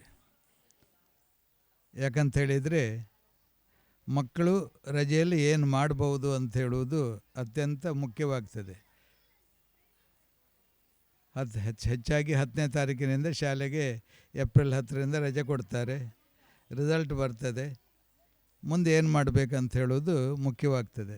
ಆ ಸಂದರ್ಭದಲ್ಲಿ ಕೆಲವರು ಬೇರೆ ಬೇರೆ ಕಡೆ ಹೋಗ್ತಾರೆ. ಮನೆಯಲ್ಲೇ ಇದ್ದ ಮಕ್ಕಳು ಮತ್ತು ಬೇರೆ ಕಡೆಯಿಂದ ಇಲ್ಲಿಗೆ ಬಂದ ಮಕ್ಕಳು, ಅವರಿಗೆ ಏನಾದರೂ ಒಂದು ಅವರ ವ್ಯಕ್ತಿತ್ವ ವಿಕಸನ ಮಾಡಿಕೊಳ್ಳಿಕ್ಕೆ, ಅವರಲ್ಲಿ ಅಡಗಿರುವ ಸುಪ್ತ ಮನಸ್ಸಿನಲ್ಲಿ ಅಡಗಿರುವ ಈ ಕಲೆ, ಚಿತ್ರಕಲೆ, ಯಕ್ಷಗಾನ ಇರ್ಬೋದು, ನಾಟಕ ಇರ್ಬೋದು, ನೃತ್ಯ ಇರ್ಬೋದು, ಇಂಥ ಕಲೆಗಳನ್ನು ಅಭಿವೃದ್ಧಿಪಡಿಸಲಿಕ್ಕೆ ಒಂದು ವ್ಯವಸ್ಥೆ ಬೇಕಾಗ್ತದೆ. ಖಂಡಿತ ಅದಕ್ಕೆ ಇಂಥ ರಜಾರಂಗು, ಇಂಥ ಕಾರ್ಯಕ್ರಮಗಳು ಬೇಕಾಗ್ತವೆ. ಕಳೆದ 10 ವರ್ಷಗಳಿಂದ ವೆಂಕಟೇಶ್ ವೈದ್ಯರ ಸಾರಥ್ಯದಲ್ಲಿ ಈ ಒಂದು ಕಾರ್ಯಕ್ರಮ ನಡ್ಕೊಂಡು ಬಂದಿದೆ.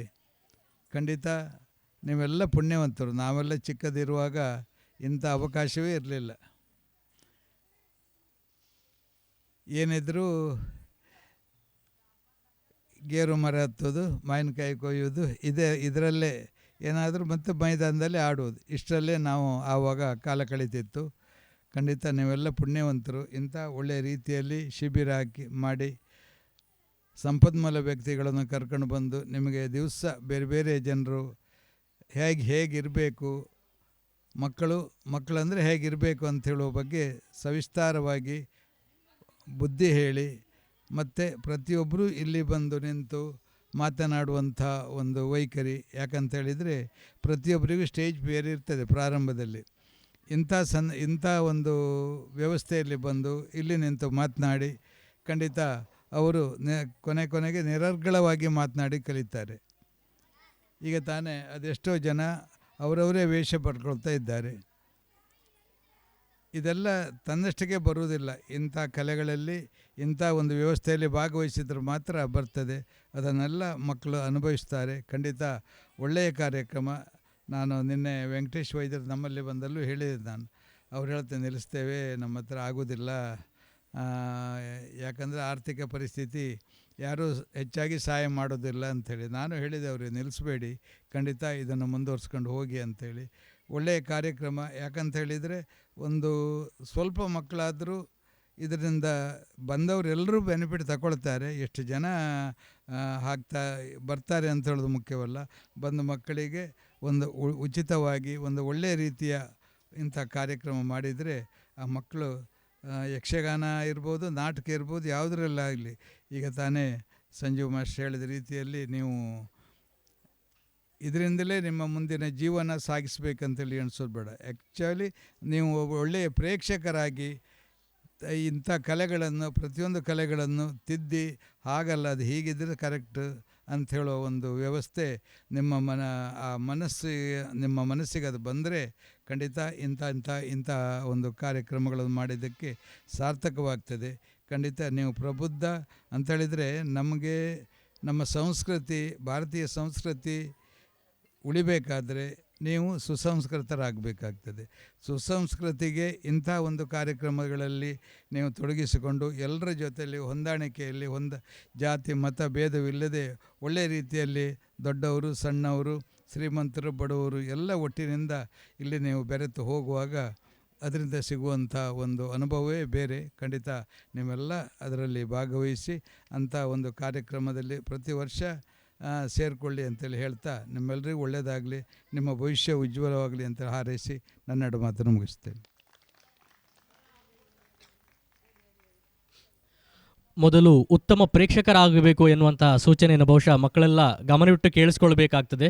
ಉತ್ತಮ ಪ್ರೇಕ್ಷಕ ಮಾತ್ರ ಉತ್ತಮ ಕಲಾವಿದನಾಗಬಹುದು ಅಥವಾ ಉತ್ತಮ ನಾಗರಿಕನಾಗಬಲ್ಲ. ಮುಂದಿನ ಅನಿಸಿಕೆಗಳಿಗಾಗಿ ಶಿಬಿರಾರ್ಥಿ ಆರಾಧ್ಯ.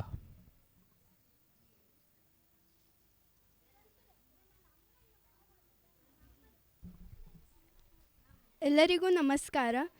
ನಾನು ಇಂದು ಈ ಶಿಬಿರದ ಅನಿಸಿಕೆಯನ್ನು ಹೇಳಲು ಬಂದಿದ್ದೇನೆ. ನಾನು ಈ ಶಿಬಿರಕ್ಕೆ ಮೊದಲನೇ ಬಾರಿ ಬಂದಿದ್ದೇನೆ. ಈ ಶಿಬಿರದಲ್ಲಿ ನಾವು ಬಹಳಷ್ಟು ಒಳ್ಳೆಯ ವಿಷಯಗಳನ್ನು ಕಲಿತೆವು. ಹಾಗೂ ನಮಗೆ ರೋಹಿತ್ ಸರ್ ಹೆಜ್ಜೆ ಮತ್ತು ತಾಳಗಳನ್ನು ಕಲಿಸಿದರು. ಹಾಗೂ ಭುವನ್ ಸರ್ ನಮಗೆ ಹೊಸ ಹೊಸ ಆಟಗಳನ್ನು ಕಲಿಸಿದರು. ಇಲ್ಲಿ ನಾವು ಇಲ್ಲಿ ಬಹಳಷ್ಟು ಸ್ನೇಹಿತರ ಜೊತೆ ಬೆರೆತೆವು ಹಾಗೂ ಅವರ ಜೊತೆ ಹೇಗೆ ಸಹಬಾಳ್ವೆ ಹಾಗೂ ಒಗ್ಗಟ್ಟಿನಿಂದ ಇರಬೇಕು ಎನ್ನುವುದನ್ನು ತಿಳಿದೆವು. ಇಷ್ಟು ಹೇಳಿ ನನ್ನ ಈ ಮಾತನ್ನು ಮುಗಿಸುತ್ತೇನೆ. ಧನ್ಯವಾದಗಳು. ಧನ್ಯವಾದಗಳು. ನಮ್ಮ ಸಂಸ್ಥೆಗಳ ಬಗ್ಗೆ ಹಾಗೂ ಸಂಸ್ಥೆಯ ಕಾರ್ಯಗಳ ಬಗ್ಗೆ ಅಪಾರವಾದ ಕಾಳಜಿಯನ್ನು ಮತ್ತು ಅಭಿಮಾನವನ್ನು ಹೊಂದಿದವರು ಯಕ್ಷಗಾನ ಕಲಾರಂಗದ ಸದಸ್ಯರಾದಂಥ ಶ್ರೀಯುತ ನಾರಾಯಣ ಹೆಗಡೆ ಇವರ ಒಂದೆರಡು ನುಡಿಗಳಿಗಾಗಿ ವೇದಿಕೆ.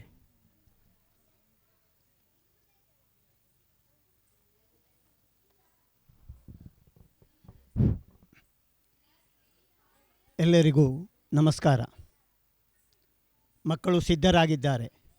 ನಾನು ಆರಂಭದಲ್ಲಿ ಅಲ್ಲಿ ಹೋದಾಗ ಭುವನರಲ್ಲಿ ಕೇಳಿದೆ, ಸರ್ ಕತ್ತಲೆ ಆದ ಕೂಡಲೇ ನಾಟಕ ಆರಂಭ ಆಗ್ತದೆ ಹೇಳಿದರು. ನಾನು ನಾಟಕವನ್ನು ನೋಡುವ ಕಾತರತೆಯಲ್ಲಿದ್ದೇನೆ.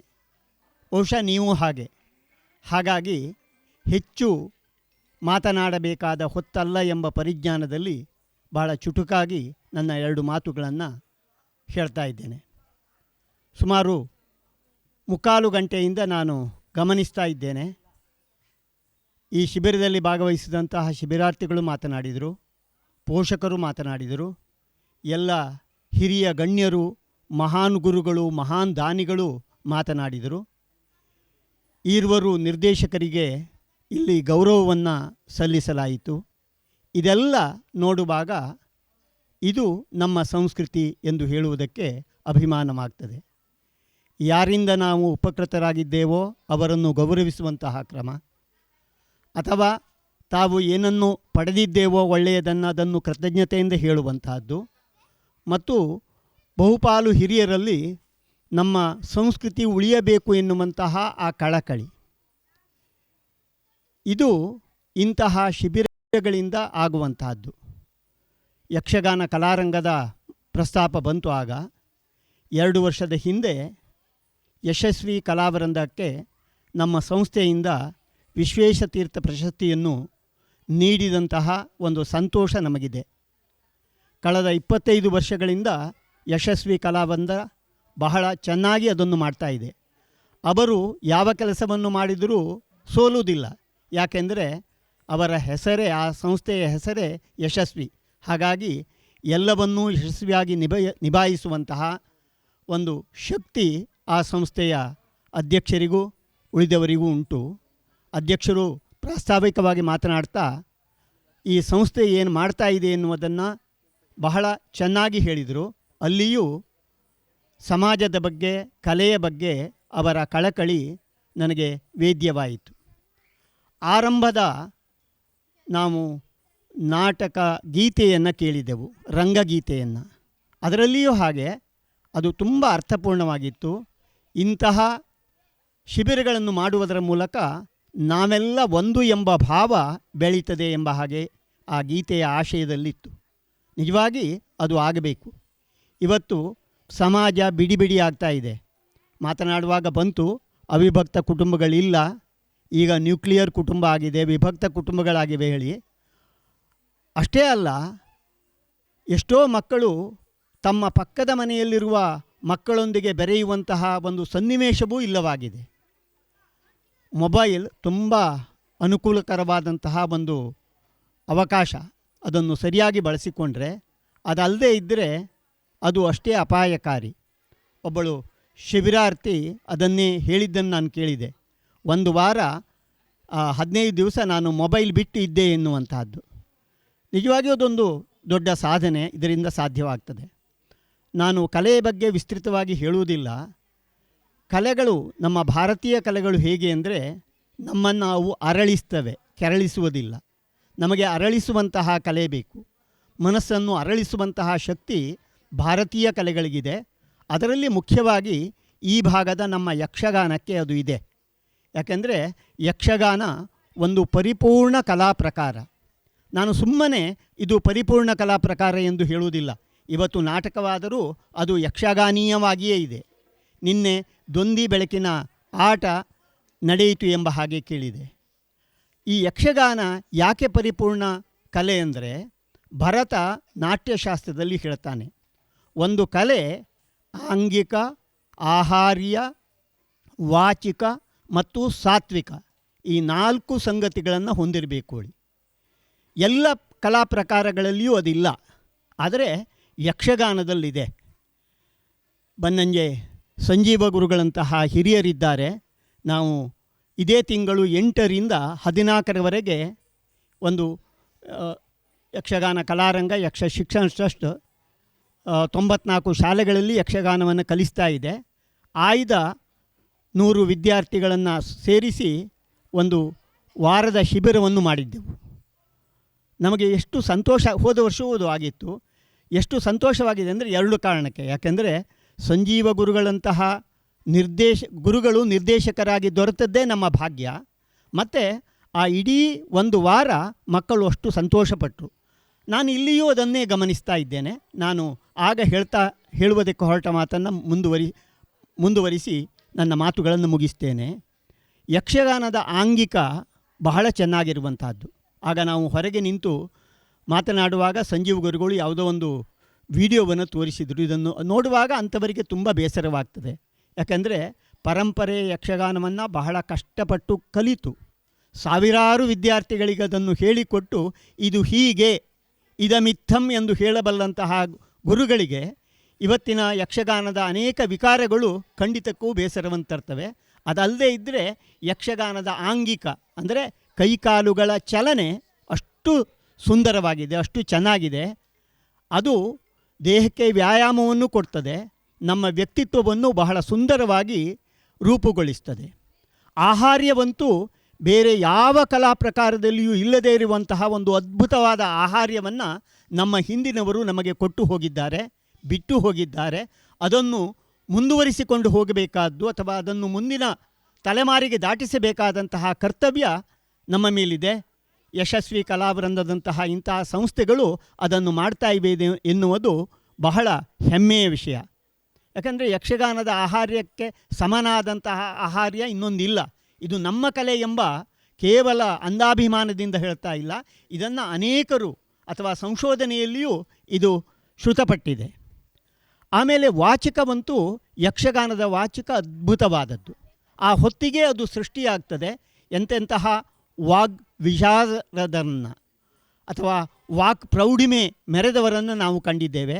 ಅವರು ಹೆಚ್ಚು ಓದಿಕೊಂಡವರಲ್ಲ, ಆದರೆ ನಮ್ಮ ಪುರಾಣದ ಕಥೆಯನ್ನು ತಿಳಿಯುವುದಕ್ಕೆ, ನಮ್ಮ ಭಾಷಾ ಶುದ್ಧಿಗೆ ಯಕ್ಷಗಾನ ಅದ್ಭುತವಾದಂತಹ ಒಂದು ಮಾಧ್ಯಮವಾಗಿದೆ. ಸಾತ್ವಿಕವೂ ಹಾಗೆ. ರಂಗದಲ್ಲಿ ಶೃಂಗಾರ, ಕರುಣ ಹೀಗೆ ಅನ್ಯಾನ್ಯ ನವರಸಗಳನ್ನು ಅಭಿವ್ಯಕ್ತಿಸುವುದಕ್ಕೆ ಯಕ್ಷಗಾನ ಅತ್ಯುತ್ತಮವಾದಂತಹ ಮಾಧ್ಯಮ. ಇಂತಹ ಒಂದು ಪರಿಪೂರ್ಣ ಕಲೆಯನ್ನು ಬೆಳೆಸಿಕೊಳ್ಳಬೇಕಾದಂತಹ ಜವಾಬ್ದಾರಿ ನಮ್ಮೆಲ್ಲರ ಮೇಲಿದೆ. ಖಂಡಿತ ಯಶಸ್ವಿ ಕಲಾವೃಂದ ಅದನ್ನು ಕಳೆದ 10 ವರ್ಷಗಳಿಂದ ಚೆನ್ನಾಗಿ ಮಾಡ್ತಾ ಇದೆ. ಇಲ್ಲ, ಯಾವ ಆರ್ಥಿಕ ಅನನುಕೂಲ ಎಂಬ ಕಾರಣಕ್ಕಾಗಿ ಇದನ್ನು ನಿಲ್ಲಿಸಬಾರ್ದು. ಯಾಕೆಂದರೆ ಇದು ನಮ್ಮ ಕರ್ತವ್ಯ ಎಂಬ ನೆಲೆಯಲ್ಲಿ ಮಾಡಬೇಕು. ಖಂಡಿತ ಅನ್ಯಾನ್ಯ ಮೂಲದಿಂದ ಅವರಿಗೆ ಅದಕ್ಕೆ ಬೇಕಾದಂತಹ ದ್ರವ್ಯ ಸಂಗ್ರಹ ಆಗ್ತದೆ ಎಂದು ನಾನು ಭಾವಿಸ್ತೇನೆ. ಹೀಗೆ ಒಂದು ಸಾರ್ಥಕ ಸಂಜೆಯನ್ನು ಕಳೆದ ಹೊತ್ತಿನಲ್ಲಿ ನಾನಿದ್ದೇನೆ. ನಾನು ಬೆಳಿಗ್ಗೆ ಮಾತನಾಡುವಾಗ ವೈದ್ಯರಲ್ಲಿ ಕೇಳಿದೆ ಎಷ್ಟು ನಿಮಿಷ ಹೇಳಿ. 10 ನಿಮಿಷ ಹೇಳಿ ಹೇಳಿದರು. ಹಾಗಾಗಿ 10 ನಿಮಿಷ ಮಾತನಾಡಿದ್ದೇನೆ ಹೇಳಿ ತಿಳ್ಕೊಂಡು 1-2 ನಿಮಿಷ ಆಚೆ ಆಯಿತೋ ಗೊತ್ತಿಲ್ಲ. ಇಲ್ಲಿಗೆ ನನ್ನ ಮಾತನ್ನು ಮುಗಿಸ್ತೇನೆ. ಎಲ್ಲರಿಗೂ ನಮಸ್ಕಾರ.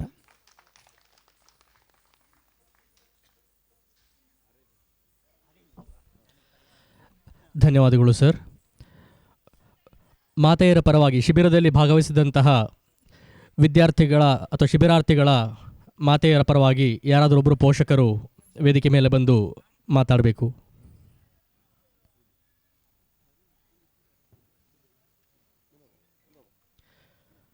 ಭಾಗ್ಯಲಕ್ಷ್ಮಿ ಮೇಡಮ್, 1-2 ಮಾತುಗಳಿಗಾಗಿ.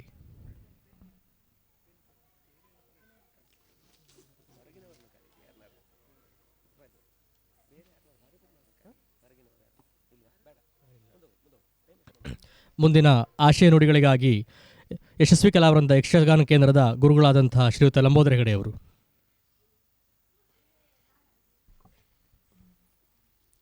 ಎಲ್ಲರಿಗೂ ನಮಸ್ಕಾರ.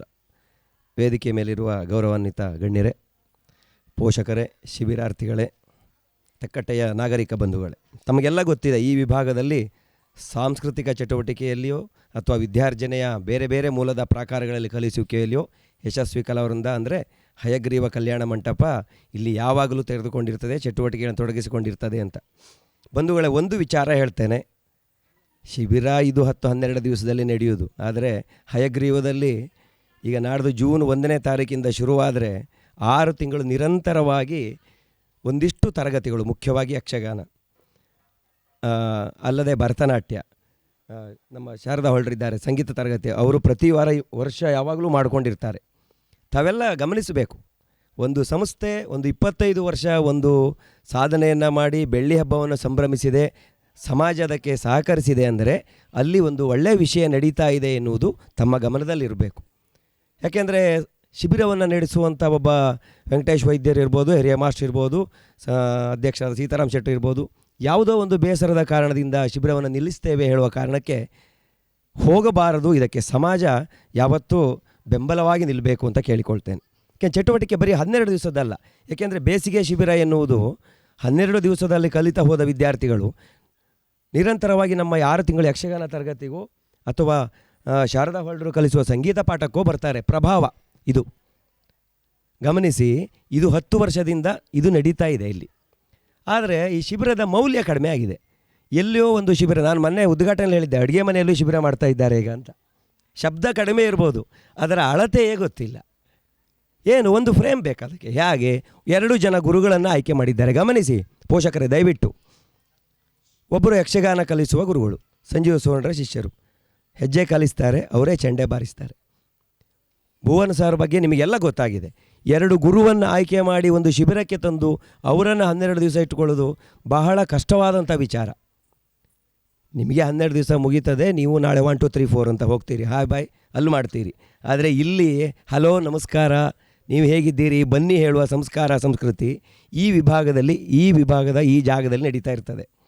ಗಮನಿಸಿ, ಯಾವುದೇ ಒಂದು ಕಲಿಸುವಿಕೆ ಗುರುಗಳ ಮುಖಾಂತರ ಕಲ್ತಿರ್ತೀರಿ.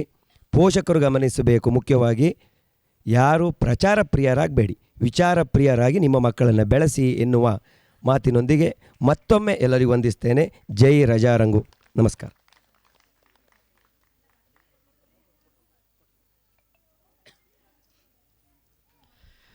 ನಮ್ಮ ಶಿಬಿರಾರ್ಥಿಗಳಿಗೆ ಇಷ್ಟು ದಿನ ಶಿಬಿರದಲ್ಲಿ ನಡೆದುದಕ್ಕಾಗಿ ಪ್ರಮಾಣ ಪತ್ರಗಳನ್ನು ವಿತರಿಸುವ ಕಾರ್ಯಕ್ರಮ ಇದೀಗ ನಡೆಯಲಿಕ್ಕಿದೆ.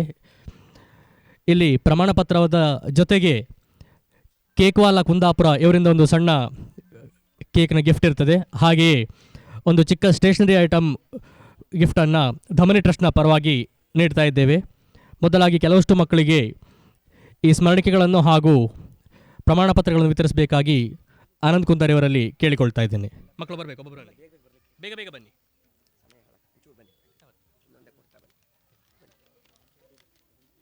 ಎಲ್ಲ ಮಕ್ಕಳು ಬೇಗ ಬರಬೇಕು, ಸಮಯ ಹಾಳು ಮಾಡಬಾರ್ದು. ಲೈನಲ್ಲಿ ಬೇಗ ಬೇಗ.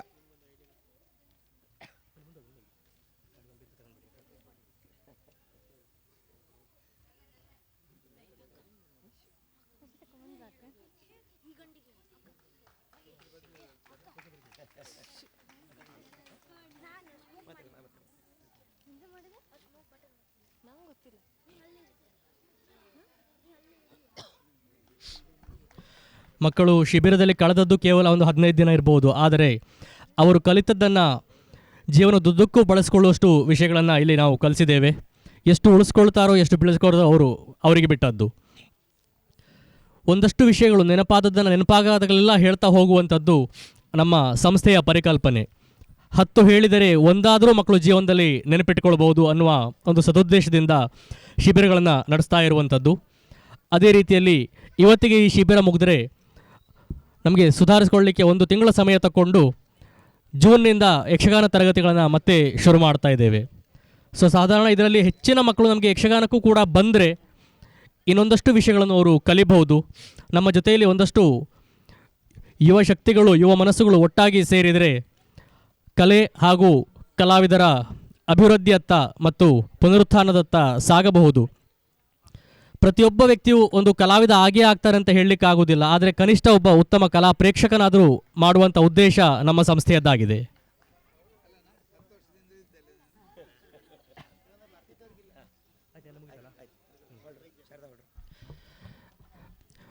ಮುಂದಿನ ಮಾತುಗಳಿಗಾಗಿ ಅಧ್ಯಕ್ಷೀಯ ಭಾಷಣಕ್ಕಾಗಿ ಯಶಸ್ವಿ ಮಹಿಳಾ ಬಳಗದ ಅಧ್ಯಕ್ಷರಾದ ಶ್ರೀಮತಿ ಶಾರದಾ ಹೊಳ್ಳ ಮೇಡಮ್ ಇವರು.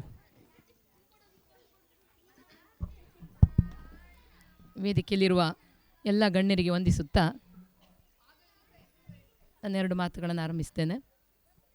ಈ ಪರಿಸರದಲ್ಲಿ ಸಾಂಸ್ಕೃತಿಕ ಕಂಪು ಮೂಡಲಿಕ್ಕೆ ಕಾರಣರಾದವರು ವೆಂಕಟೇಶ್ ವೈದ್ಯ ಮತ್ತು ಅವರ ತಂಡ. ಅವರಿಗೆ ಮೊದಲಾಗಿ ನಾನು ಅಭಿನಂದನೆಯನ್ನು ಸಲ್ಲಿಸ್ತೇನೆ. 10 ವರ್ಷಗಳ ಹಿಂದೆ ಅವರ ಕನಸಿನ ಕೂಸಾಗಿತ್ತು ಈ ಶಿಬಿರ ನಡೆಸುವುದು. 10 ವರ್ಷ ನಿರಂತರವಾಗಿ ನಡ್ಕೊಂಡು ಬಂತು. ಆದರೆ ನಿನ್ನೆ ಅವರು ವೇದಿಕೆಯಲ್ಲಿ ಆಡಿದ ಮಾತು ಸ್ವಲ್ಪ ಬೇಸರ ಆಯಿತು. ಅವರು ತುಂಬ ನೋವಿನಿಂದ ಹೇಳಿದರು ಇದು ಕೊನೆಯ ಶಿಬಿರ ಅಂತ. ಅದಕ್ಕೆ ಕಾರಣಗಳು ಹಲವಾರು ಇರ್ಬೋದು, ಆದರೆ ಅದಕ್ಕೆ ಬೆಂಬಲ ಕೊಡಲಿಕ್ಕೆ ಸುಮಾರು ಜನ ಮುಂದೆ ಬಂದರು. ಹಾಗಾಗಿ ನಾನು ಅದು ನಿರಂತರವಾಗಿ ಇನ್ನು ಮುಂದೆ ಕೂಡ ನಡೀತದೆ ಅಂತ ಆಶಿಸ್ತೇನೆ. ಮತ್ತು ಇಂಥ ಶಿಬಿರಗಳು ನಡಿಬೇಕು. ಯಾಕೆಂದರೆ ಇದು ಮಕ್ಕಳ ಸರ್ವತೋಮುಖ ಬೆಳವಣಿಗೆಗೆ ಇದು ಪೂರಕವಾಗಿರ್ತದೆ. ಮತ್ತು ಈಗಿನ ಕಾಲದಲ್ಲಿ ಈಗಾಗಲೇ ಹೇಳಿದ ಹಾಗೆ ವಿಭಕ್ತ ಕುಟುಂಬಗಳು ನಾವೆಲ್ಲ ಅವಿಭಕ್ತ ಕುಟುಂಬದಲ್ಲಿ ಬೆಳೆದವರು. ನಮಗೆ ಬೇಸಿಗೆ ಶಿಬಿರ ಇದೆಲ್ಲ ನಿನ್ನೆ ಹೇಳಿದ್ದೆ ನಾನು. ಬೇಕಾದಷ್ಟು ಆಟಗಳು, ಅಂದರೆ ತುಂಬ ಜನ ಮಕ್ಕಳು ಒಟ್ಟಾಗ್ತಿದ್ದೆವು ನಾವು. ತುಂಬ ಆಟಗಳನ್ನು ಆಡ್ತಾ ಸಮಯ ಕಳೆದು ಹೋಗ್ತಿತ್ತು. ರಜೆ ಕಳೆದದ್ದೇ ಗೊತ್ತಾಗೋದಿಲ್ಲ ಇತ್ತು. ನಮ್ಮ ಪೋಷಕರಿಗೂ ಅದರಿಂದ ತೊಂದರೆ ಆಗ್ತಾ ಇರಲಿಲ್ಲ. ಆದರೆ ಈಗಿನ ಕಾಲದಲ್ಲಿ ಹೆಚ್ಚಿನವರು ಉದ್ಯೋಗಕ್ಕೆ ಹೋಗ್ತಾರೆ. ಅಪ್ಪ ಅಮ್ಮ ಇಬ್ಬರು ಉದ್ಯೋಗಕ್ಕೆ ಹೋಗುವವರು. ಹಿಂದೆಲ್ಲ ಎಲ್ಲ ಮನೆಯಲ್ಲಿ ಉದ್ಯೋಗಕ್ಕೆ ಹೋಗುವವರು ಇರಲಿಲ್ಲ. ಸೊ ಉದ್ಯೋಗಕ್ಕೆ ಹೋಗ್ತಾರೆ, ಮಕ್ಕಳು 1-2 ಇರುವುದು. ಹಾಗಾಗಿ ಆ ಮಕ್ಕಳಿಗೆ ರಜೆ ಕಳೀಲಿಕ್ಕೂ ಸಮಯ ಕಷ್ಟ. ಮತ್ತು ಮೊಬೈಲು ಇದರ ಗೀಳೆಲ್ಲ ಜಾಸ್ತಿ ಆದರೆ ಒಳ್ಳೆಯದಲ್ಲ. ಹಾಗಾಗಿ ಇಂಥ ಶಿಬಿರಗಳಿದ್ದರೆ ಅವರ ಸರ್ವತೋಮುಖ ಬೆಳವಣಿಗೆಗೆ ಇದು ಸಹಾಯ ಆಗ್ತದೆ ಅಂತ ನನ್ನ ಅನಿಸಿಕೆ. ಮತ್ತು ಇದು ಇಲ್ಲಿ ನಡೆಯುವ ಈಗ ಸಿಟಿಯಲ್ಲಿ ನಡೆಯುವಂಥ ಶಿಬಿರಗಳೇ ಬೇರೆ. ಇಲ್ಲಿ ನೋಡಿ ಪರಿಸರದಲ್ಲಿ ಇಂಥ ಪರಿಸರ ಸಿಗುವುದೇ ಕಷ್ಟ ಸಿಟಿಗಳಲ್ಲಿ. ಸೊ ಇಂಥ ಸುಂದರವಾದ ಪರಿಸರದಲ್ಲಿ ಇಂಥ ಶಿಬಿರಗಳು ನಡೀತವೆ. ಇಲ್ಲಿ ಯಕ್ಷಗಾನ, ನಾಟಕ ಮತ್ತು ಅನೇಕ ವಿಧವಾದ ಕಲಾ ಪ್ರಕಾರಗಳನ್ನು ಹೇಳಿಕೊಡೋದ್ರಿಂದ ನಮ್ಮ ಮಕ್ಕಳಿಗೆ ಸ್ಟೇಜ್ ಫಿಯರ್ ಹೋಗ್ತದೆ ಮತ್ತು ಸಾಂಸ್ಕೃತಿಕವಾಗಿ ಅವರು ಬೆಳೀತಾರೆ. ಹೀಗೆ ಸಾಂಸ್ಕೃತಿಕವಾಗಿ ಬೆಳೆದು ಸುಸಂಸ್ಕೃತರಾದರೆ ಮುಂದಿನ ಸಮಾಜಕ್ಕೆ ಮತ್ತೇನು ಬೇಕು? ಅದೇ ದೊಡ್ಡ ಕೊಡುಗೆ, ನಾವು ಕೊಡುವ ಕೊಡುಗೆಯೇ ಅದು. ಸೊ ಉತ್ತಮ ಸಮಾಜ ಕಟ್ಟಬೇಕಾದರೆ ಈಗಿನ ಮಕ್ಕಳಿಗೆ ಉತ್ತಮ ಸಂಸ್ಕೃತಿಯನ್ನು ನಾವು ಹೇಳಿಕೊಡಬೇಕು. ಅಂಥ ಸಂಸ್ಕೃತಿಯನ್ನು ಹೇಳಿಕೊಡಲಿಕ್ಕೆ ಇಂತಹ ಒಂದು ಶಿಬಿರ ಅತ್ಯಗತ್ಯ. ಮತ್ತು ಗುರುಗಳು ಕೂಡ, ನಿರ್ದೇಶನ ನೀಡುವಂಥ ಗುರುಗಳು ಕೂಡ ಮುಖ್ಯ. ಅವರಿಗೂ ಕೂಡ ಇವತ್ತು ಸನ್ಮಾನವನ್ನು ಹಮ್ಮಿಕೊಂಡಿದ್ದಾರೆ. ಇದೆಲ್ಲ ಮಕ್ಕಳ ಎದುರಿನಲ್ಲಿ ನಡೆಯುವುದರಿಂದ ಮಕ್ಕಳಿಗೆ ಯಾವುದು ಒಳ್ಳೆಯದು ಯಾವುದು ಕೆಟ್ಟದ್ದು ಎಲ್ಲವೂ ಗೊತ್ತಾಗ್ತದೆ. ಮತ್ತು ಹೊಂದಿಕೊಂಡು ಹೋಗುವ ಗುಣ, ಮತ್ತು ಎಲ್ಲರ ಜೊತೆಗೆ ಹೇಗೆ ಮಾತಾಡಬೇಕು, ಬೇರೆ ಬೇರೆ ವಯಸ್ಸಿನ ಮಕ್ಕಳು ಇಲ್ಲಿ ಇರುವುದರಿಂದ ಹೇಗೆ ಹೊಂದ್ಕೊಂಡು ಹೋಗಬೇಕು, ಅವರ ಕಷ್ಟ ಸುಖಗಳಿಗೆ ಹೇಗೆ ನಾವು ನೆರವಾಗಬೇಕು ಎಲ್ಲವೂ ಮಕ್ಕಳಿಗೆ ಗೊತ್ತಾಗ್ತದೆ. ಈಗ ಸುಮಾರು ಮಕ್ಕಳು ಇಲ್ಲಿ ಬಂದು ಒಂದು 5-6 ವಾಕ್ಯಗಳನ್ನು ಆಡಿದರು ನೋಡಿ. ಇದೇ ಶಿಬಿರಕ್ಕೆ ಬರದೇ ಇರುವಂಥ ಶಾಲೆಯಲ್ಲಿರೋ ಮಕ್ಕಳಿಗೆ ಕೇಳಿದರೆ ಆಗೋದಿಲ್ಲ. ಯಾಕೆಂದರೆ ಅಷ್ಟು ಧೈರ್ಯ ಈ ಶಿಬಿರ ಅವರಿಗೆ ತಂದು ಕೊಟ್ಟಿದೆ. ಆದ್ದರಿಂದ ನಾನು ಹಿರಿಯ ಮಾಸ್ಟರ್ ಹೇಳಿದರು ಔಪಚಾರಿಕ ಶಿಕ್ಷಣ, ಅನೌಪಚಾರಿಕ ಶಿಕ್ಷಣ. ನಾನು ಕಾಲೇಜಿನಲ್ಲಿ ಉಪನ್ಯಾಸಕಿ, ಈಗ ಪ್ರಾಂಶುಪಾಲರಾಗಿಯೂ ಕೂಡ ಪಾಠ ಮಾಡ್ತಾ ಇದ್ದೇನೆ. ತರಗತಿಯಲ್ಲಿ ನಾನು ಹೇಳ್ತಾ ಇರ್ತೇನೆ ಯಾವಾಗಲೂ, ಔಪಚಾರಿಕ ಶಿಕ್ಷಣವನ್ನು ಮಕ್ಕಳು ಅಷ್ಟು ಇಷ್ಟಪಡೋದಿಲ್ಲ. ಯಾಕೆಂದರೆ 4 ಗೋಡೆಗಳ ಮಧ್ಯೆ ಕೂತ್ಕೊಂಡು ಪಾಠ ಕೇಳುವುದು, ಅದನ್ನು ಅರ್ಥ ಮಾಡ್ಕೊಳ್ಳುವುದು, ನೆನಪಿನಲ್ಲಿಟ್ಕೊಳ್ಳುವುದು, ಓದುವುದು, ಬರೆಯುವುದು, ಅಂಕ ತೆಗೆಯುವುದು ಇದೆ. ಅನೌಪಚಾರಿಕ ಅಂದರೆ ಕ್ಲಾಸ್ನಿಂದ ಹೊರಗೆ ನೀವೇನು ಕಲಿತೀರಿ ಅದನ್ನು ತುಂಬ ಇಷ್ಟಪಡ್ತಾರೆ ಮಕ್ಕಳು. ಯಾಕೆಂದರೆ ಅವರು ಚಟುವಟಿಕೆಯಿಂದ ಇರಲಿಕ್ಕೆ ಆಗ್ತದೆ ಅಲ್ಲಿ ಅಂತ. ಸೊ ಚಟುವಟಿಕೆ ಆಧಾರಿತ ಶಿಕ್ಷಣ ಅಂದರೆ ತುಂಬ ಇಷ್ಟಪಡ್ತಾರೆ. ಅದರಲ್ಲಿ ಮಾಡುತ್ತಾ ಕಲಿಯುವುದು, ಪ್ರಯೋಗ ಮಾಡ್ತಾ ಕಲಿಯುವುದು ಅಂತ ಅದು ತುಂಬ ಇಷ್ಟಪಡ್ತಾರೆ. ನಲಿ ಕಲಿ ಅಂತ ಹೇಳ್ತಾರಲ್ಲ ಹಾಗೆ. ನೋಡಿ, ಇಂಥ ಶಿಬಿರಗಳು ಮಕ್ಕಳಿಗೆ ಚಟುವಟಿಕೆಯಿಂದ ಅನೇಕ ವಿಷಯಗಳನ್ನು ಅವರು ಕಲಿತಾರೆ. ಆದ್ದರಿಂದ ಈ ಶಿಬಿರಗಳು ಇನ್ನು ಮುಂದೆ ಕೂಡ ಹೀಗೆ ಸಾಗ್ತಾ ಇರಲಿ. ಸಾಂಸ್ಕೃತಿಕವಾಗಿ ನಮ್ಮ ಮಕ್ಕಳು ಮುನ್ನಡೆಯಲಿ, ಅವರು ಮುಂದೆ ಬರಲಿ, ಇನ್ನು ಉತ್ತಮ ಸಮಾಜ ನಿರ್ಮಾಣವಾಗಲಿ ಅಂತ ಹೇಳ್ತಾ ನನಗೆ 2 ಮಾತಾಡಲಿಕ್ಕೆ ಅವಕಾಶ ಕೊಟ್ಟದಕ್ಕಾಗಿ ಧನ್ಯವಾದಗಳು.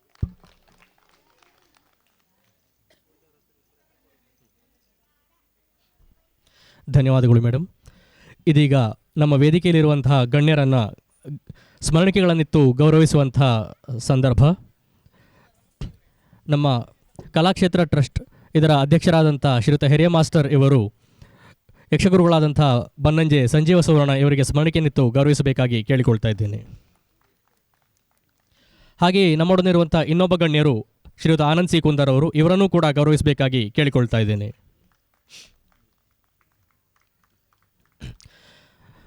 ಮುಂದೆ ಯಶಸ್ವಿ ಮಹಿಳಾ ಬಳಗದ ಅಧ್ಯಕ್ಷರಾದಂಥ ಶ್ರೀಮತಿ ಶಾರದಾ ಹೊಳ್ಳ ಇವರು ರೋಹಿತ್ ಎಸ್ ಬೈಕಾಡಿ ಇವರಿಗೆ ನಾರಾಯಣ ಹೆಗಡೆ ಇವರಿಗೆ ಸ್ಮರಣಿಕೆಯನ್ನಿತ್ತು ಗೌರವಿಸಬೇಕಾಗಿ ಕೇಳಿಕೊಳ್ತಾ ಇದ್ದೇನೆ. ಹಾಗೆಯೇ ನಮ್ಮೊಡನಿರುವಂಥ ಇನ್ನೊಬ್ಬ ಗಣ್ಯರು ಯಶಸ್ವಿ ಕಲಾವೃಂದದ ಭಾಗವತಿಕೆಯ ಗುರುಗಳಾದಂಥ ಶ್ರೀಯುತ ಲಂಬೋದರ ಹೆಗಡೆ ನಿಟ್ಟೂರು ಇವರು, ಇವರನ್ನೂ ಕೂಡ ಗೌರವಿಸಬೇಕಾಗಿ ಕೇಳಿಕೊಳ್ತಾ ಇದ್ದೇನೆ.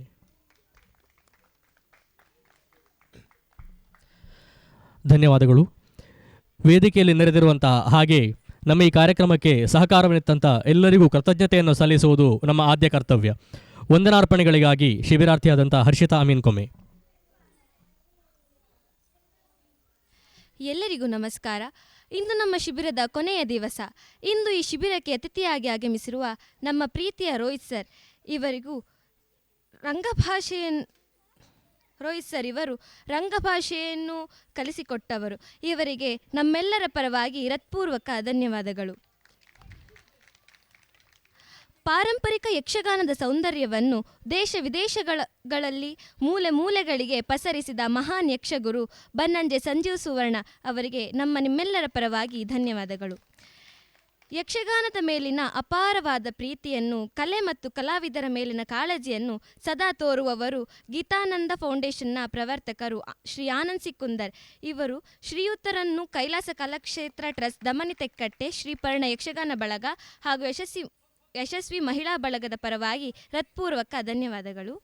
ನಮ್ಮ ಸಂಸ್ಥೆಗಳ ಕುರಿತು ಅಪಾರ ಕಾಳಜಿಯನ್ನು ಹೊಂದಿ ನಮ್ಮೆಲ್ಲ ಕಾರ್ಯಗಳನ್ನು ಸದಾ ಬೆಂಬಲಿಸುವವರು ಯಕ್ಷಗಾನ ಕಲಾರಂಗದ ಸದಸ್ಯರಾದ ಶ್ರೀ ನಾರಾಯಣ ಹೆಗಡೆ ಅವರು.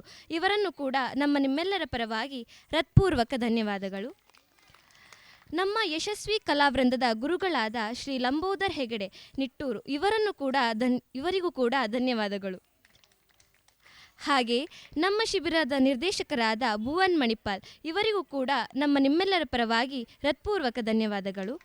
ಹಾಗೆ ನಮ್ಮೊಡನೆ ಇರುವಂಥ ಯಶಸ್ವಿ ಕಲಾವೃಂದದ ಅಧ್ಯಕ್ಷರಾದ ಯಶಸ್ವಿ ಮಹಿಳಾ ಬಳಗದ ಅಧ್ಯಕ್ಷರಾದ ಶ್ರೀಮತಿ ಶಾರದಾ ಹೊಳ್ಳ ಇವರಿಗೂ ಸಹ ಧನ್ಯವಾದಗಳು. ಹಾಗೆ ಶಿಬಿರಾರ್ಥಿಗಳ ಪಾಲಕರಿಗೂ ಹಾಗೂ ಎಲ್ಲ ಕಲಾಸಕ್ತ ಬಂಧುಗಳಿಗೂ ಧನ್ಯವಾದಗಳು. ಸ್ಥಳಾವಕಾಶ ನೀಡಿದ ಆಚಾರ್ಯ ಕುಟುಂಬದವರಿಗೂ, ಧ್ವನಿ ಮತ್ತು ಬೆಳಕಿನ ವ್ಯವಸ್ಥೆ ಮಾಡಿದ ಶ್ರೀದೇವಿ ಸೌಂಡ್ಸ್ ಇದರ ರಾಘವೇಂದ್ರ ಬಾಳೆಬೆಟ್ಟು ಇವರಿಗೂ ಹಾಗೂ ಪ್ರತ್ಯಕ್ಷವಾಗಿ ಪರೋಕ್ಷವಾಗಿ ಸಹಕರಿಸಿದ ಎಲ್ಲರಿಗೂ ಧನ್ಯವಾದಗಳು. ಹಾಗೆ ಕೈಲಾಸ ಕಲಾಕ್ಷೇತ್ರ ಟ್ರಸ್ಟ್ ಇದರ ಅಧ್ಯಕ್ಷರಾದ ಹಿರಿಯ ಮಾಸ್ಟರ್ ಇವರಿಗೂ ಧನ್ಯವಾದಗಳನ್ನು ಹೇಳುತ್ತಾ ನನ್ನ ಮಾತನ್ನು ಮುಗಿಸುತ್ತಿದ್ದೇನೆ. ಅವಕಾಶಕ್ಕಾಗಿ ವಂದನೆಗಳು. ಜೈ ಹಿಂದ್, ಜೈ ರಾಜಾರಂಗು. ಧನ್ಯವಾದಗಳು. ಸಭಾಧ್ಯಕ್ಷರ ಅನುಮತಿಯ ಮೇರೆಗೆ ಸಭಾ ಕಾರ್ಯಕ್ರಮವನ್ನು ಪೂರ್ತಿಗೊಳಿಸ್ತಾ ಇದ್ದೇವೆ.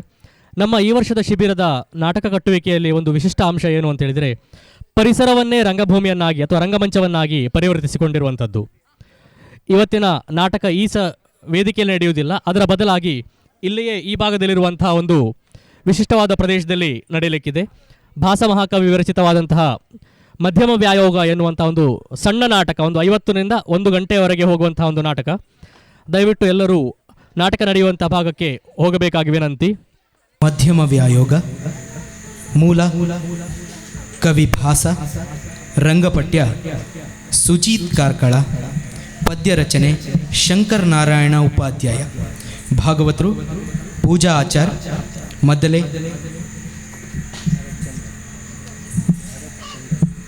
ಭರತ್ ಚಂದನ್ ಕೋಟೇಶ್ವರ, ಚಂಡೆ ರೋಹಿತ್ ತೀರ್ಥಹಳ್ಳಿ, ಪ್ರಸಾದನ ರಾಹುಲ್ ಕೋಟ, ಅನೂಪ್ ಉರಾಳ, ಬೆಳಕಿನ ವಿನ್ಯಾಸ ಶ್ರೀಶಾ ತೆಕ್ಕಟ್ಟೆ, ವೇಷಭೂಷಣ ಯಶಸ್ವಿ ಕಲಾವೃಂದ ಕೊಮೆ ತೆಕ್ಕಟ್ಟೆ, ರಂಗ ನಿರ್ವಹಣೆ ಪವನ್ ಆಚಾರ್, ಪರಿಕಲ್ಪನೆ ವಿನ್ಯಾಸ ನಿರ್ದೇಶನ ಭುವನ್ ಮಣಿಪಾಲ್.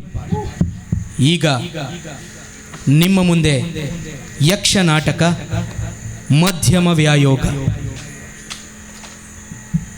ಪ್ರದರ್ಶನಕ್ಕೆ ಚ್ಯುತಿ ಬಾರದಂತೆ ತಮ್ಮ ಮೊಬೈಲ್ ಫೋನ್ಗಳನ್ನು ಸ್ವಿಚ್ ಆಫ್ ಅಥವಾ ಸೈಲೆಂಟ್ ಮೋಡಲ್ಲಿ ಇರಿಸಿ. ಈಗ ನಿಮ್ಮ ಮುಂದೆ ಯಕ್ಷನಾಟಕ ಮಧ್ಯಮ ವ್ಯಾಯೋಗ.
ಸಂಸ್ಕೃತ ನಾಟಕಕಾರರಲ್ಲಿ ಶ್ರೇಷ್ಠನಾದ ಭಾಸ ಮಹಾಕವಿ ವಿರಚಿತ ಏಕಾಂಕ ನಾಟಕ ಮಧ್ಯಮ ವ್ಯಾಯೋಗವನ್ನು ಪಾರ್ತಿ ಸುಬ್ಬರ ಯಕ್ಷಗಾನ ಮಟ್ಟುಗಳಲ್ಲಿ ಕೋಣಿಸಿ ತಂದಿರುವೆವು ಈ ಯಕ್ಷನಾಟಕ ಪುಷ್ಪವ.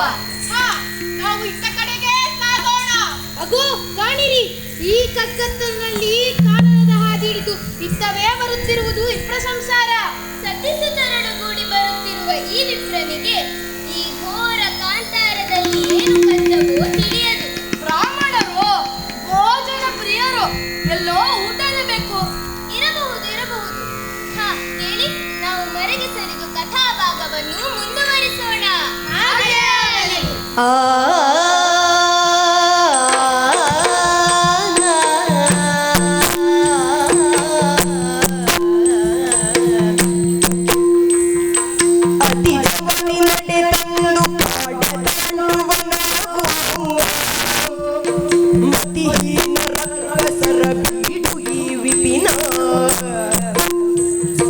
ದ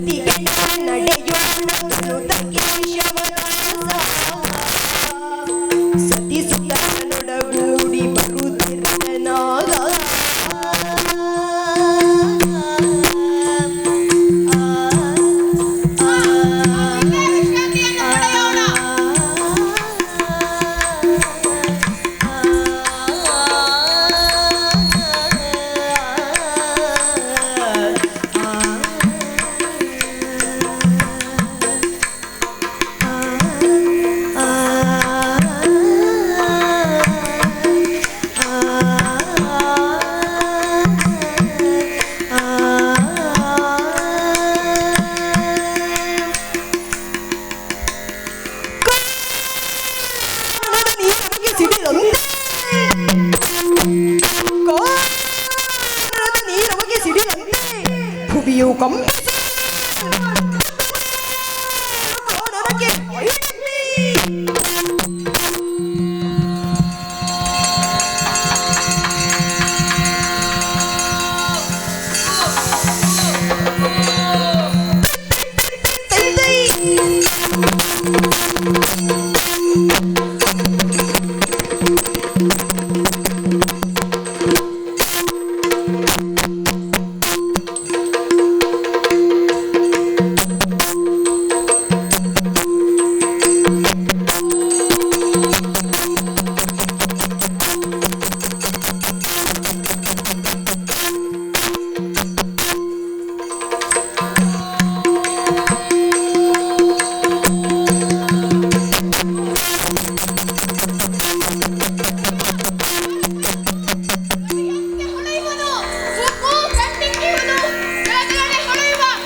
ಬರುವಂದದಲ್ಲಿ ಮೃತ್ಯು ಸ್ವರೂಪಿಯಾಗಿ ನಿಂತಿರುವೆನು ನಿಮ್ಮೆದುರಲಿ.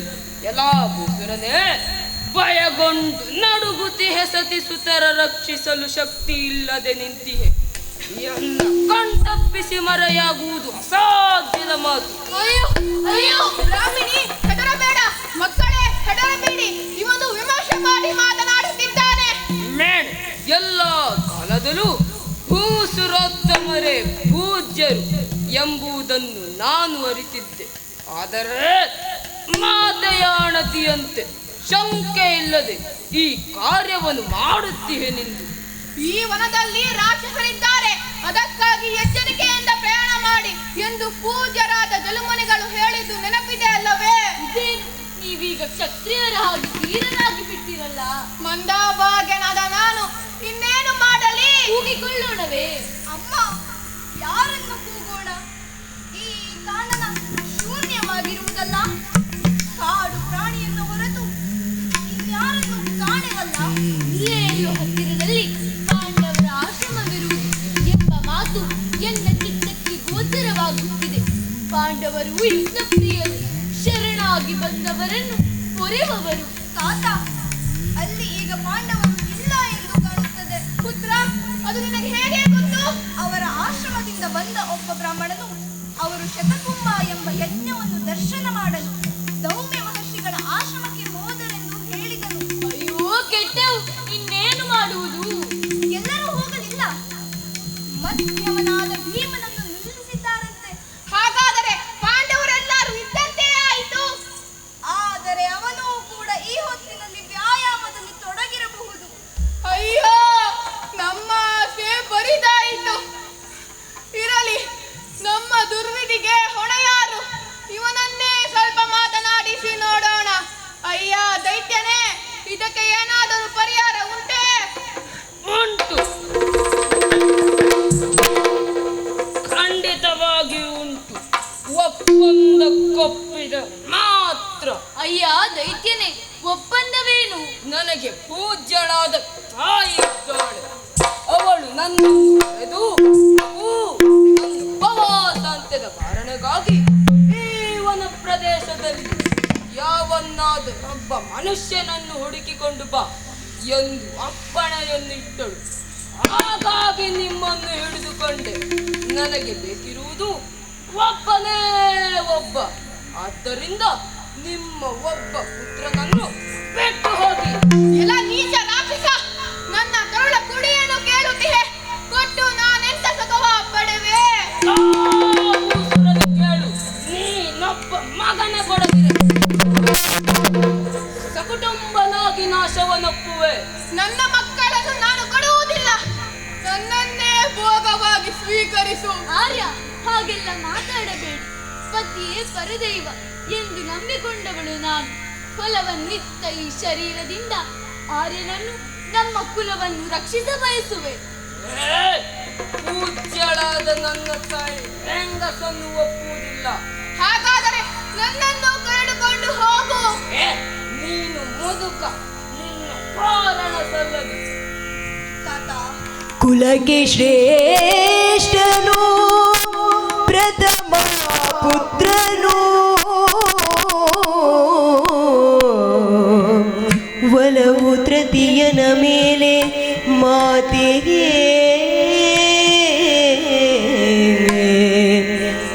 ಒಲವು ತೃತೀಯನ ಮೇಲೆ ಮಾತೆಗೆ, ಫಲವದಿಲ್ಲವೋ ಮಧ್ಯಮನ ಬದುಕಿಂಗೆ ಈ ಜಗದೀ. ತಾತ, ನನ್ನ ಮಾತನ್ನು ಕೇಳುವಿರಾ? ನನ್ನ ಪ್ರಾಣವನ್ನು ಕೊಟ್ಟು ಕುಲವ ಕಾಪಾಡಲು ಬಯಸುವೆ.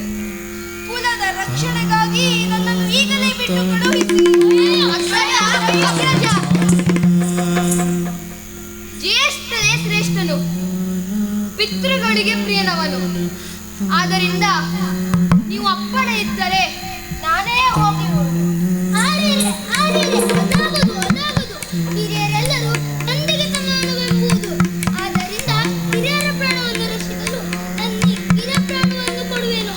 ವತ್ಸ, ಅದಾಗದು. ಹಿರಿಯವನಾಗಿ ನಮ್ಮ ಕುಲವ ಕಾಪಾಡುವ ಹೊಣೆ ನನ್ನ ಮೇಲಿದೆ. ಆದ್ದರಿಂದ ಗುರುಜನರ ಪ್ರಾಣವನ್ನು ರಕ್ಷಿಸಲು ನಾನೇ ನಡವೆ. ಇಲ್ಲ ಇಲ್ಲ, ಜ್ಯೇಷ್ಠನನ್ನು ನಾನು ಬಿಟ್ಟು ಕೊಡುವುದಿಲ್ಲ. ಇವನು ನನ್ನ ಪ್ರಿಯ ಪುತ್ರನು. ಆರ್ಯನು ಜ್ಯೇಷ್ಠನನ್ನು ಅಪೇಕ್ಷಿಸಿದಂತೆ ನನಗೂ ಕೂಡ ಪ್ರಿಯ ಪುತ್ರ, ಕಿರಿಯ ಪುತ್ರ, ಇವನನ್ನೇ ನಾನು ಅಪೇಕ್ಷಿಸುವೆ. ಫಲವದಿಲ್ಲವೋ ಮಧ್ಯಮನ ಬದುಕಿಂಗೆ ಈ ಜಗದೀ.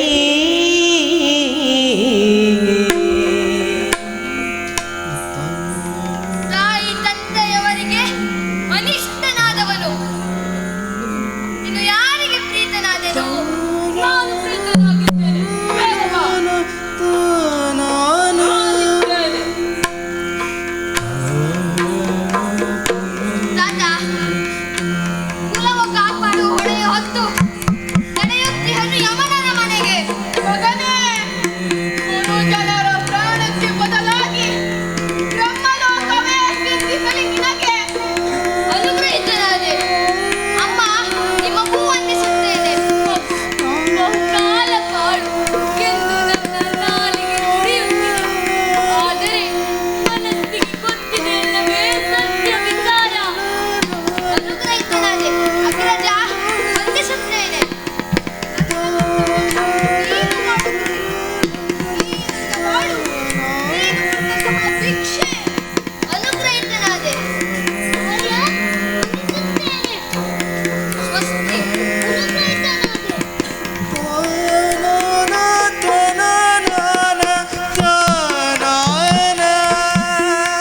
ಜೀವನದಲ್ಲಿ ಜಲಾಶಯವಿರುವಂತೆ ಕಾಣುತ್ತದೆ. ಪರಲೋಕಕ್ಕೆ ಹೋಗುವ ಮುನ್ನ ಬಾಯಾರಿಕೆಯನ್ನು ಪರಿಹರಿಸಿಕೊಂಡು ಶುದ್ಧನಾಗಿ ಬರುತ್ತೇನೆ. ಅವಾಗ ನಿಶ್ಚಯವುಳ್ಳವನು. ಹೋಗು, ತಾಯಿಗೆ ಆಹಾರ ಕಾಲ ಮೀರಿ ಹೋಗುತ್ತಿದೆ. ಹೋಗಿ ಬೇಗ ಬಾ. ಹಾಗೆಯೇ ಆಗಲಿ. ಆಲಿಸುತ್ತ ಖಳನಿಂದ ನುಡಿಗಳ ಸರಸಿಗೆ, ಶೀಲ ಮಧ್ಯಮ ನಡೆದ ಸರಸಿಗೆ,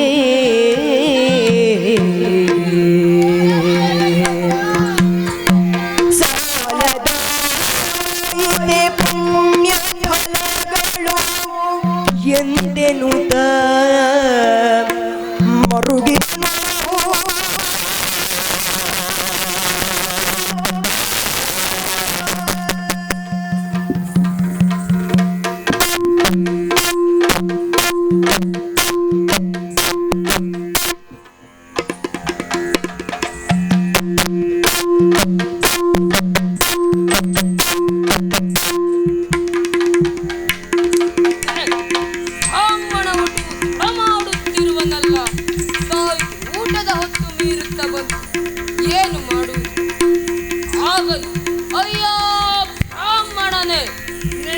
ಮಗನನ್ನು ಕೂಗು. ನಿನ್ನ ಮಾತು ರಾಸುವಿಗಿಂತಲೂ ಕ್ರೂರವಾಗಿದೆ. ನನ್ನ ಮಗನನ್ನು ನನ್ನ ಕೈಯಾರೆ ಮೃತ್ಯು ಕೂಪಕ್ಕೆ ತಳ್ಳಲೇ. ಅಯ್ಯೋ ಬ್ರಾಹ್ಮಣ ಕುಮಾರನೇ, ನಿನ್ನ ತಮ್ಮನಿಗೆ ಏನು ಹೆಸರು?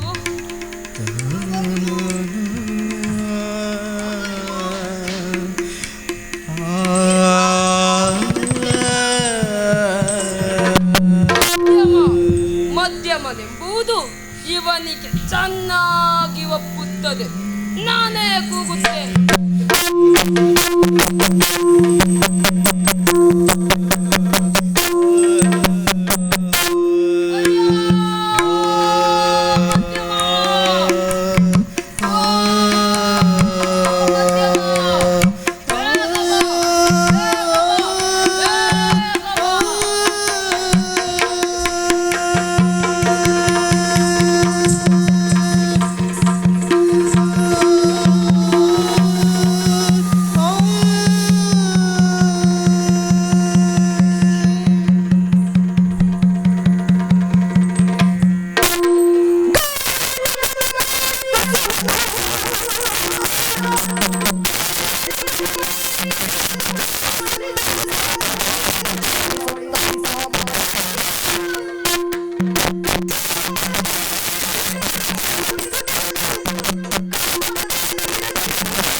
ದಟ್ಟವಾದ ಕಾಡಿನ ಮಧ್ಯದಲ್ಲಿ ನನ್ನ ವ್ಯಾಯಾಮಕ್ಕೆ ವಿಘ್ನವನ್ನುಂಟು ಮಾಡಿ ಮಧ್ಯಮ ಮಧ್ಯಮ ಎಂದು ಕೂಗುತ್ತಿರುವವರು ನೋಡೋಣ.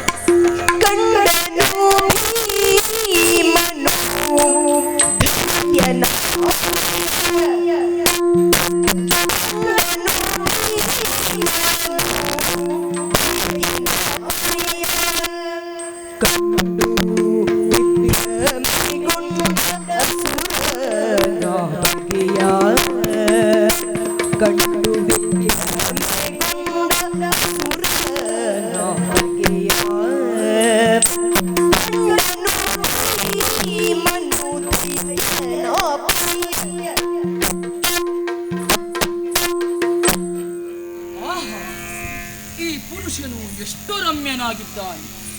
ಕೇಸರಿಯ ಮುಖ ಮತ್ತು ಕೇಸರಿಯ ಕೋರೆಗಳು, ಜೇನಿನಂದದ ಕಣ್ಣು, ಗಂದು ಬಣ್ಣದ ಹುಬ್ಬು, ಇಡುಗನಂದದ ಮೂಗು, ಆನೆಯ ಕಪೋಲಗಳು, ಸ್ನಿಗ್ಧ ಗಂಭೀರ ಮಿಡಿದಾಗಿ ಬೆಳೆದಿರುವ ಕೆದರುಗೂಡು, ಮುಂದಕ್ಕೊಬ್ಬಿರುವ ಹರಡಿದದೆ, ವಜ್ರದಳು ಬಲ್ಪಾಂತ ನಡು, ಮಾಂಸ ತುಂಬಿದ ಹೆಗಲು, ಬಹು ಬಿಗುಪಾಂತ ನಿಡುದೋಳು, ಇಂತಿವನು ವಿಪುಲ ಬಲವಂತನೆನೆ ತೋರುತಿಹನು, ರಾಕ್ಷಸಿಯ ಹೊಟ್ಟೆಯಲ್ಲಿ ಹುಟ್ಟಿಹನು, ಲೋಕವೀರನ ಸುತನೇ ಸರಿಯುವನು, ಸಂದೇಹವಿರನು. ಬ್ರಾಹ್ಮಣ ಒಟ್ಟು ಹಣ ಮಾಡುತ್ತಿರುವನಲ್ಲ, ತಾಯಿಗೆ ಊಟದ ಹೊತ್ತು ಮೀರುತ್ತಾ ಬಂತು, ಏನು ಮಾಡು?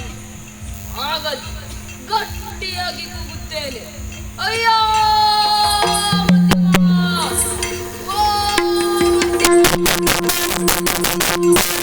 ಇಗೋ ಬಂದೆ.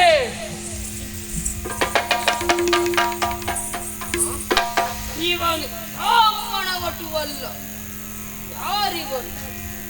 ಆಹಾ, ಈ ಪುರುಷನ ನೋಟಕ್ಕೆ ಎಷ್ಟು ನಾಹರನಾಗಿದ್ದಾನೆ. ಇವನಿಗಂದರೋ ಆಕೃತಿಯು ಸಿಂಹಕ್ಕೆಣೆ, ಕನಕ ಕಾಳಗಳೆರಡ ಹೋಲುತ್ತಿವೆ ತೋಳುಗಳು, ನಡುವೆ ಮೈ ಸಣ್ಣಗಿದೆ, ಮುಚ್ಚಿರುವ ಗರುಡನ ರೆಕ್ಕೆಗಳನ್ನು ಕಳಿಸಿ ಪಕ್ಕಗಳು ಕೈಯಿಂದ ಸವರಿದಂತೆ ಸೇಯುತ್ತಿವೆ. ಈ ಪುರುಷ ಬಿರಿದ ತಾವರೆ ಸಳ ಕಣ್ಣುಳ್ಳ ವಿಷ್ಣುವೇ ಇರಬಹುದೇ? ಬಂದಂತೆನ್ನ ಕಣ್ಣುಗಳ ನೋಟವನ್ನು ತನ್ನೆಡೆಗೆ ಸೆಳೆಯುತ್ತಿವನು. ಅಯ್ಯೋ ಮಧ್ಯಮ, ನಿನ್ನನ್ನೆಯ ನಾನು ಕೂಗುತ್ತಿರುವುದು. ಆದ್ದರಿಂದಲೇ ನಾನು ಬಂದಿರುವೆನು. ನೀನು ಮಧ್ಯಮನೆ? ಮತ್ತೆ ಯಾರೂ ಅಲ್ಲ, ನಾನು ಮಧ್ಯಮನು ಆದ್ಯರನು, ಮಧ್ಯಮನು ಧೀರರನು, ಮಧ್ಯಮನು ಭೂಮಿಯನ್ನು. ಕೇಳು ಕೇಳು ಸೋದರರ ರಣದಲ್ಲಿಯೂ ನಾನೇ ಮಧ್ಯಮ. ಇದು ಅಲ್ಲದೆ ಪಂಚಭೂತಗಳಲ್ಲಿ ಮಧ್ಯಮ, ಪಾರ್ಥಿವರ ಗಡಣದಲ್ಲಿ ಮಧ್ಯಮ, ಜನ್ಮದಲ್ಲಿ ಮಧ್ಯಮ, ಲೋಕದ ಸರ್ವ ಕಾರ್ಯಗಳಲ್ಲಿಯೂ ನಾನೇ ಮಧ್ಯಮ.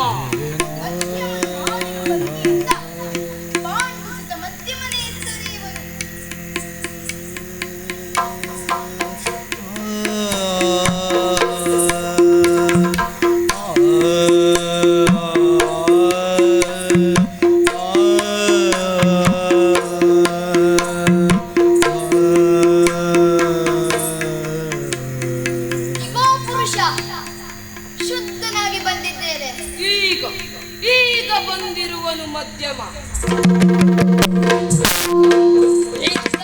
ಇತ್ತ ಬಾ. ಅಯ್ಯ ಉರ್ಗೋದರ, ಬ್ರಾಹ್ಮಣ ಕುಲವನ್ನು ಕಾಪಾಡು. ಹೆದರದಿರಿ ಹೆದರದಿರಿ, ನಾನು ಮಧ್ಯಮ ವಂದಿಸುತ್ತಿದ್ದೇನೆ. ಅಯ್ಯ, ನಿಮಗೆ ಬಂದ ಸಂಕಷ್ಟವನ್ನು ಅರುಹಿ. ಪಾವಮಾನಿಯ ಕೇಳು ನಡೆದ ಸಂಗತಿಗಳನ್ನು, ಕೇಳು ನಡೆದ ಸಂಗತಿಗಳನ್ನು, ನಾವು ಕಾನನದೊಳಗೆ ಬರುತ್ತಿರುವ ವೇಳೆ, ನಾವು ಕಾನನದೊಳಗೆ ಬರುತ್ತಿರುವ ವೇಳೆ, ಜೀವಹಾರ ತೆರೆದಿ ಕೇಳಿ ಬಂದಿತು ಸ್ವರವು,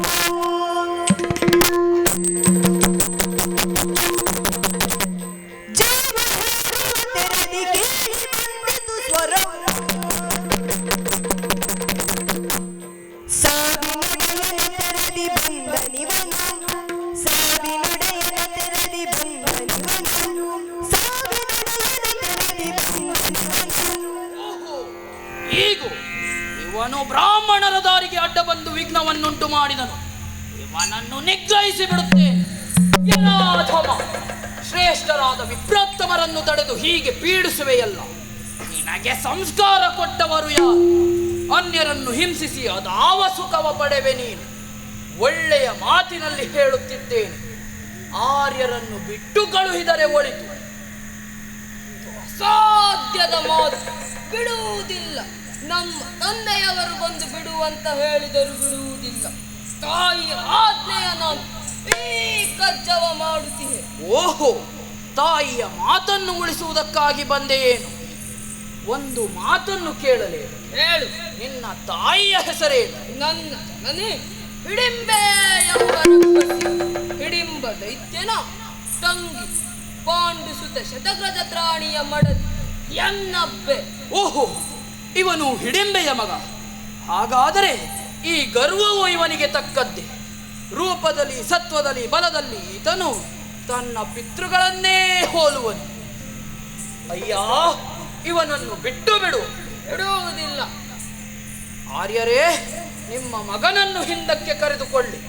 ಇವನ ಸಂಗಡ ನಾನು ಹೋಗುತ್ತೇನೆ. ಬೇಡ ಬೇಡ, ಹೀಗೆ ಮಾಡಬೇಡ. ಕುಲದ ಉಸಿರನ್ನು ಉಳಿಸಲು ನನ್ನೀ ಪ್ರಾಣವ ಮೀಸಲಿಟ್ಟಿಯೇ. ಆರ್ಯರೇ, ಅದಾಗದು. ನಾನು ಕ್ಷತ್ರಿಯ ಕುಲದಲ್ಲಿ ಜನಿಸಿದವನು. ಬ್ರಾಹ್ಮಣರು ಪೂಜ್ಯತಮರಷ್ಟೇ. ಆದ್ದರಿಂದ ಬ್ರಾಹ್ಮಣನ ಪ್ರಾಣಕ್ಕೆ ಬದಲಾಗಿ ನನ್ನ ಪ್ರಾಣವನ್ನು ಕೊಟ್ಟು ಅದಲು ಬದಲು ಮಾಡಿಕೊಳ್ಳಬೇಕೆಂದು ಇಚ್ಛಿಸುತ್ತೇನೆ. ಹೀಗೋ ಇವನ್ ಕ್ಷತ್ರಿಯನು, ಅದರಿಂದಲೇ ಗರ್ವ. ಬ್ರಾಹ್ಮಣ ಕುಮಾರನೇ, ನಿನ್ನ ಬಿಟ್ಟಿದ್ದೇನೆ, ಹೋಗು. ನಿನ್ನನ್ನೇ ಕರೆದುಕೊಂಡು ಹೋಗುತ್ತೇನೆ. ಅತಿ ವೀರ್ಯ ಬಲಗಳುಳ್ಳ ನಾನು ಹಿಂಬಾಲಿಸಿ ಬರುವವನಲ್ಲ. ನಿನ್ನಲ್ಲಿ ಶಕ್ತಿ ಇದ್ದರೆ ನನ್ನನ್ನು ಬಂಧಿಸಿ ಕರೆದುಕೊಂಡು ಹೋಗು. ನಾನು ಯಾರು ಗೊತ್ತಾಯಿತೋ? ನೀನು ನನ್ನ ಮಗ ಎಂದು ಬಲ್ಲೆ. ನಿನ್ನ ಮಗನೇ? ಹೇಗೆ ನಿನ್ನ ಮಗ? ಓಹೋ, ಕೋಪ ಬಂದಿತು. ತಾಳಿಕೋ ತಾಳಿಕೋ. ಕ್ಷತ್ರಿಯರು ಪ್ರಜೆಗಳೆಲ್ಲರನ್ನು ತನ್ನ ಮಕ್ಕಳೆಂದೇ ಭಾವಿಸುತ್ತಾರೆ. ಆದ್ದರಿಂದ ಹೀಗೆಂದದ್ದು. ನೀನು ಈ ತರಹದ ಸಂಬಂಧವನ್ನು ಕಟ್ಟಿದರೆ ನಾನು ನಿನ್ನನ್ನು ಬಿಡುವೆನು ಎಂದು ಭಾವಿಸಿದೆಯಾ? ಸತ್ಯದಾಣೆಯನಿಟ್ಟು ನುಡಿಯುವೆನು. ಭಯವೆಂದರೇನೆಂದು ಅರಿಯೆನು. ಅದ ನಿನ್ನಿಂದ ತಿಳಿಯಬೇಕೆಂದಿರುವೆನಾ ಭಯವದೆಂತಿಹುದು. ಹೇಳಯ್ಯ, ಕೇಳುವೆನು. ಅದರ ಗುಣದೋಷಗಳ ಅರಿತು ಅದಕ್ಕೆ ತಕ್ಕಂತೆ ಗೈವೆ ನಾನು. ಈಗ ನಿನಗೆ ಭಯವನ್ನು ಉಪದೇಶಿಸುತ್ತಿದ್ದೇನೆ. ಆಯುಧವನ್ನು ಹಿಡಿದುಕೋ. ಆಯುಧವನ್ನು ಹಿಡಿದುಕೊಂಡೇ ಇರುವೆನು. ಅದು ಹೇಗೆ? ಕಾಂಚನ ಸ್ತಂಭಕ್ಕೆ ಸಮನೆನಿಸಿ ಶತ್ರುಗಳ ನಿಗ್ರಹದಲ್ಲೇ ತೊಡಗಿ ನರ್ತಿಸುವ ಈ ನನ್ನ ಬಲದೋಳೆ ಸಹಜವಾದ ಆಯುಧವು ಎನಗೆ. ಇದು ನನ್ನ ತಂದೆಯಾದ ಭೀಮಸೇನನಿಗೆ ಒಪ್ಪುವಂಥದ್ದು. ಯಾರವನು? ಭೀಮಸೇನನೆಂಬವನು ವಿಶ್ವಕರ್ತಗೂ ಶಿವಗೂ ಕೃಷ್ಣನಿಗೂ ಶಕ್ರನಿಗೂ ಅಥವಾ ಶಕ್ತಿಧರ ಯಮನಿಗೂ ಯಾರಿಗೆಣೆ ಇವರೊಳಗೆ? ಹೇಳಯ್ಯ ನಿಮ್ಮ ತಂದೆ. ಎಲ್ಲರಿಗೂ ಇದು ಸುಳ್ಳು. ಒಳ್ಳೆಂದೆಯ ನನ್ನ ಗುರುವನ್ನು ನಿಂದಿಸುವೆಯ? ಆಗಲಿ ಈ ತಪ್ಪ ಮರವನ್ನು ಕಿತ್ತು ಹೊಡೆಯುತ್ತೇನೆ.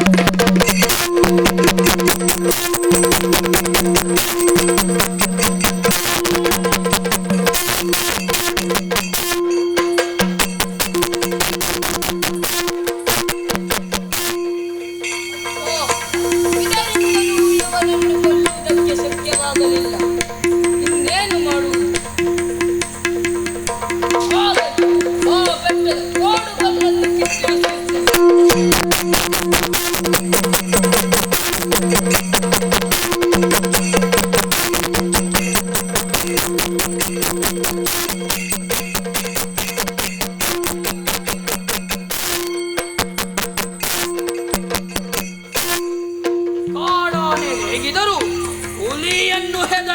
ಮುರಿಯದು.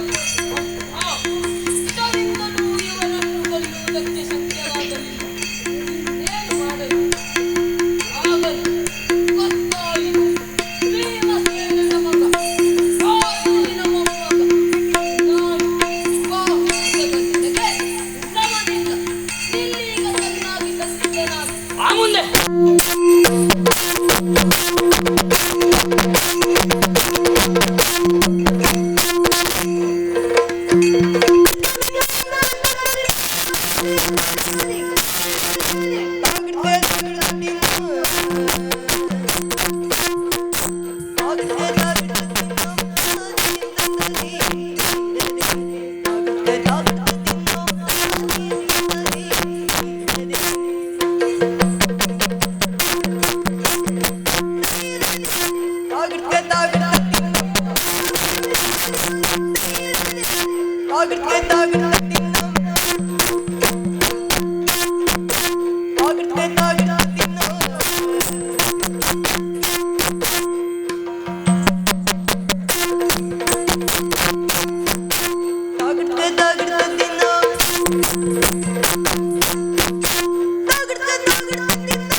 ಸುಯೋಧನ, ನಿನ್ನ ಶತ್ರು ಪಕ್ಷ ಹೆಚ್ಚುತ್ತಿದೆ, ರಕ್ಷಿಸಿಕೋ.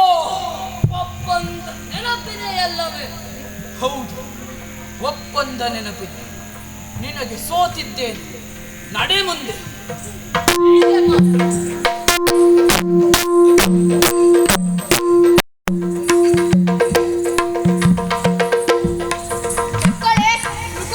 ಹೋಗುತ್ತಿದ್ದಾನೆ. ಹೌದು, ನಮ್ಮನ್ನು ರಕ್ಷಿಸಿ ಈಗ ಪಕ್ಷವಾಗಿ ಹೋಗುತ್ತಿದ್ದಾನೆ. ಕಾಲಾಯ ತಸ್ಮೈ ನಮಃ.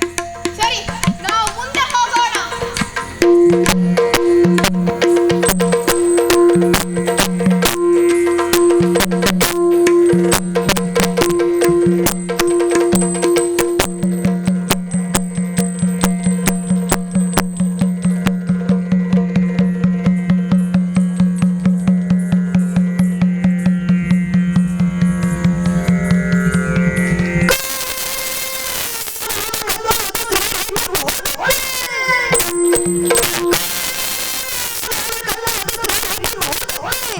ಭೀಮಕಾಮಿನಿ ಬಂದ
ಇದ್ದಾರೆಂದರೆ ಬೇಟೆಗೆ ಹೊರಟಿದ್ದಾರೆ ಎಂದರ್ಥ.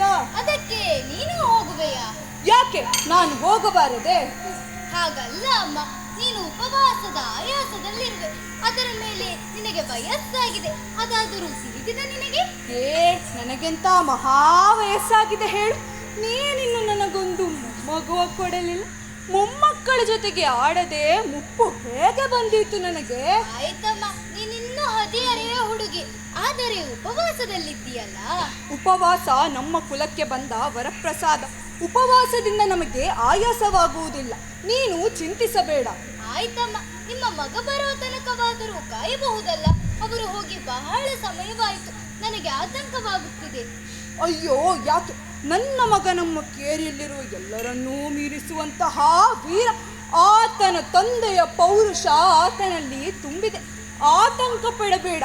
ಕೇರಿಯ ಹುಡುಗರು ಕರೆಯುತ್ತಿದ್ದಾರೆ, ಬೇಟೆಗೆ ಹೊರಡೋಣ ಬಾ. ಅಮ್ಮ, ನಾನು ಬರಬೇಕೆ ಬೇಟೆಗೆ? ಹೌದು, ನೀನೂ ಬಾ. ನಮ್ಮ ಕುಲದ ಹೆಂಗಸರು ಗಂಡಸರಷ್ಟೇ ಶಕ್ತರು ಎಂದು ತೋರಿಸೋಣ ಬಾ. ಆದೀತಮ್ಮ.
ಹೊರಡೋಣ ಬೇಟೆಗೆ.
ಭೂಕಾಲದಿಂದಲೂ ಬಯಸುತ್ತಿದ್ದಂತೆ ನಿನ್ನ ಆಹಾರಕ್ಕಾಗಿ ಒಬ್ಬ ಮನುಷ್ಯನನ್ನು ತಂದಿರುವೆ. ಮಗನೇ, ಬಹುಕಾಲ ಬಾಳು. ನಿರ್ಗ್ರಹಿತನಾದೆ. ಎಂತಹ ಮನುಷ್ಯನನ್ನು ತಂದಿರುವೆ?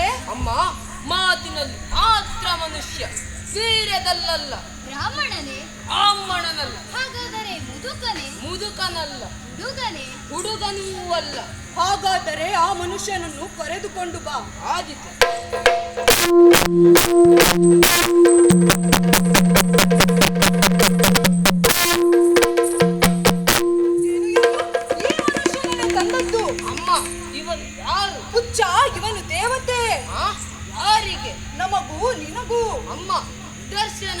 ಇದೇ ನಿದರ್ಶನ.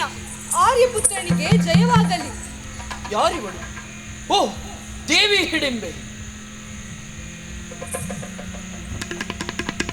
ರಾಜ್ಯ ಕೈ ಬಿಟ್ಟುರುಳಿ ಕಗ್ಗಾಡುಗಳ ನಡುವೆ ತೊಡಲುತ್ತ ನಾವಿರಲು ಕರುಣೆಯಿಂದಲೇ ದೇವಿ ನಮ್ಮ ಸಂತಾಪವನ್ನು ತೊಲಗಿಸಿದೆ ನೀನು. ಹಿಡಿಂಬೆ, ಏನಿದು? ಆರ್ಯಪುತ್ರ, ಇದು ಹೀಗೆ.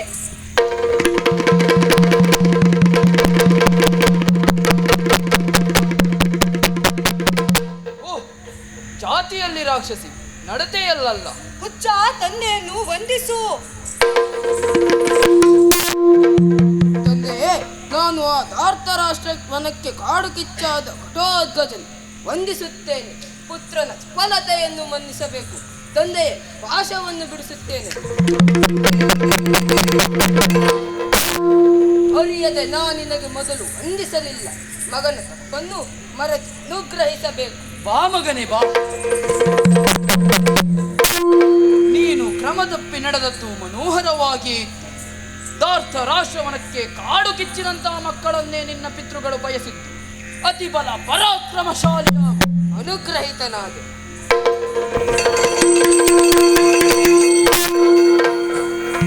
ಹೀಗೆ ಮಧ್ಯಮದ ನ್ಯಾಯಗಳಿಂದ ಸತಿಸುತರ ಕೂಡಿದ ಹೋಗದ ಈ ನ್ಯಾಯೋಗ ಇನ್ನು ಮುಂದೆ ಬರುವ ಮಹಾಭಾರತ ಯುದ್ಧದಲ್ಲಿ ಬಹುಮುಖ್ಯ ತಿರುವುಗಳನ್ನು ಹೆಣೆಯಲಿದೆ.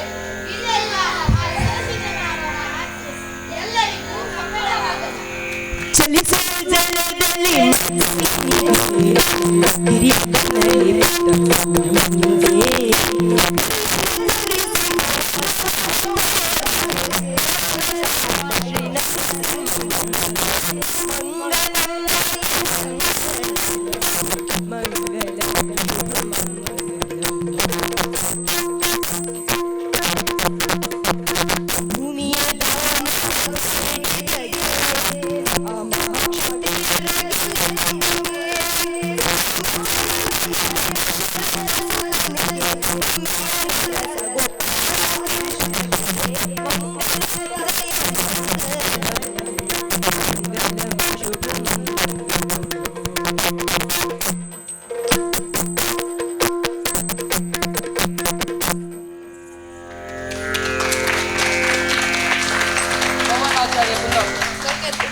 ಶರಣ್ಯ ಬಂಗೇರ ಸಾಲಿಗ್ರಾಮ, ಪ್ರಣಮ್ಯ ಕುಂಬಾರ್ಶಿ, ಶ್ರೇಯಾ ಪಟೇಲ್ ಬ್ರಹ್ಮಾವರ, ಟಿ ಪೂರ್ವಿ ತೆಕ್ಕಟ್ಟೆ, ತನ್ಮಯ್ ಕುಂದಾಪುರ, ನಿಶ್ಚಲ್ ಬಿ ಕೋಟ, ಅಭಿನವ್ ತೆಕ್ಕಟ್ಟೆ, ಪ್ರಣಮ್ ಸಾಲಿಗ್ರಾಮ,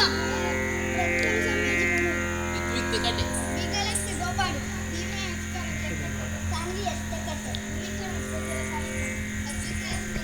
ವಿಘ್ನರಾಜ್ ಗೋಪಾಡಿ.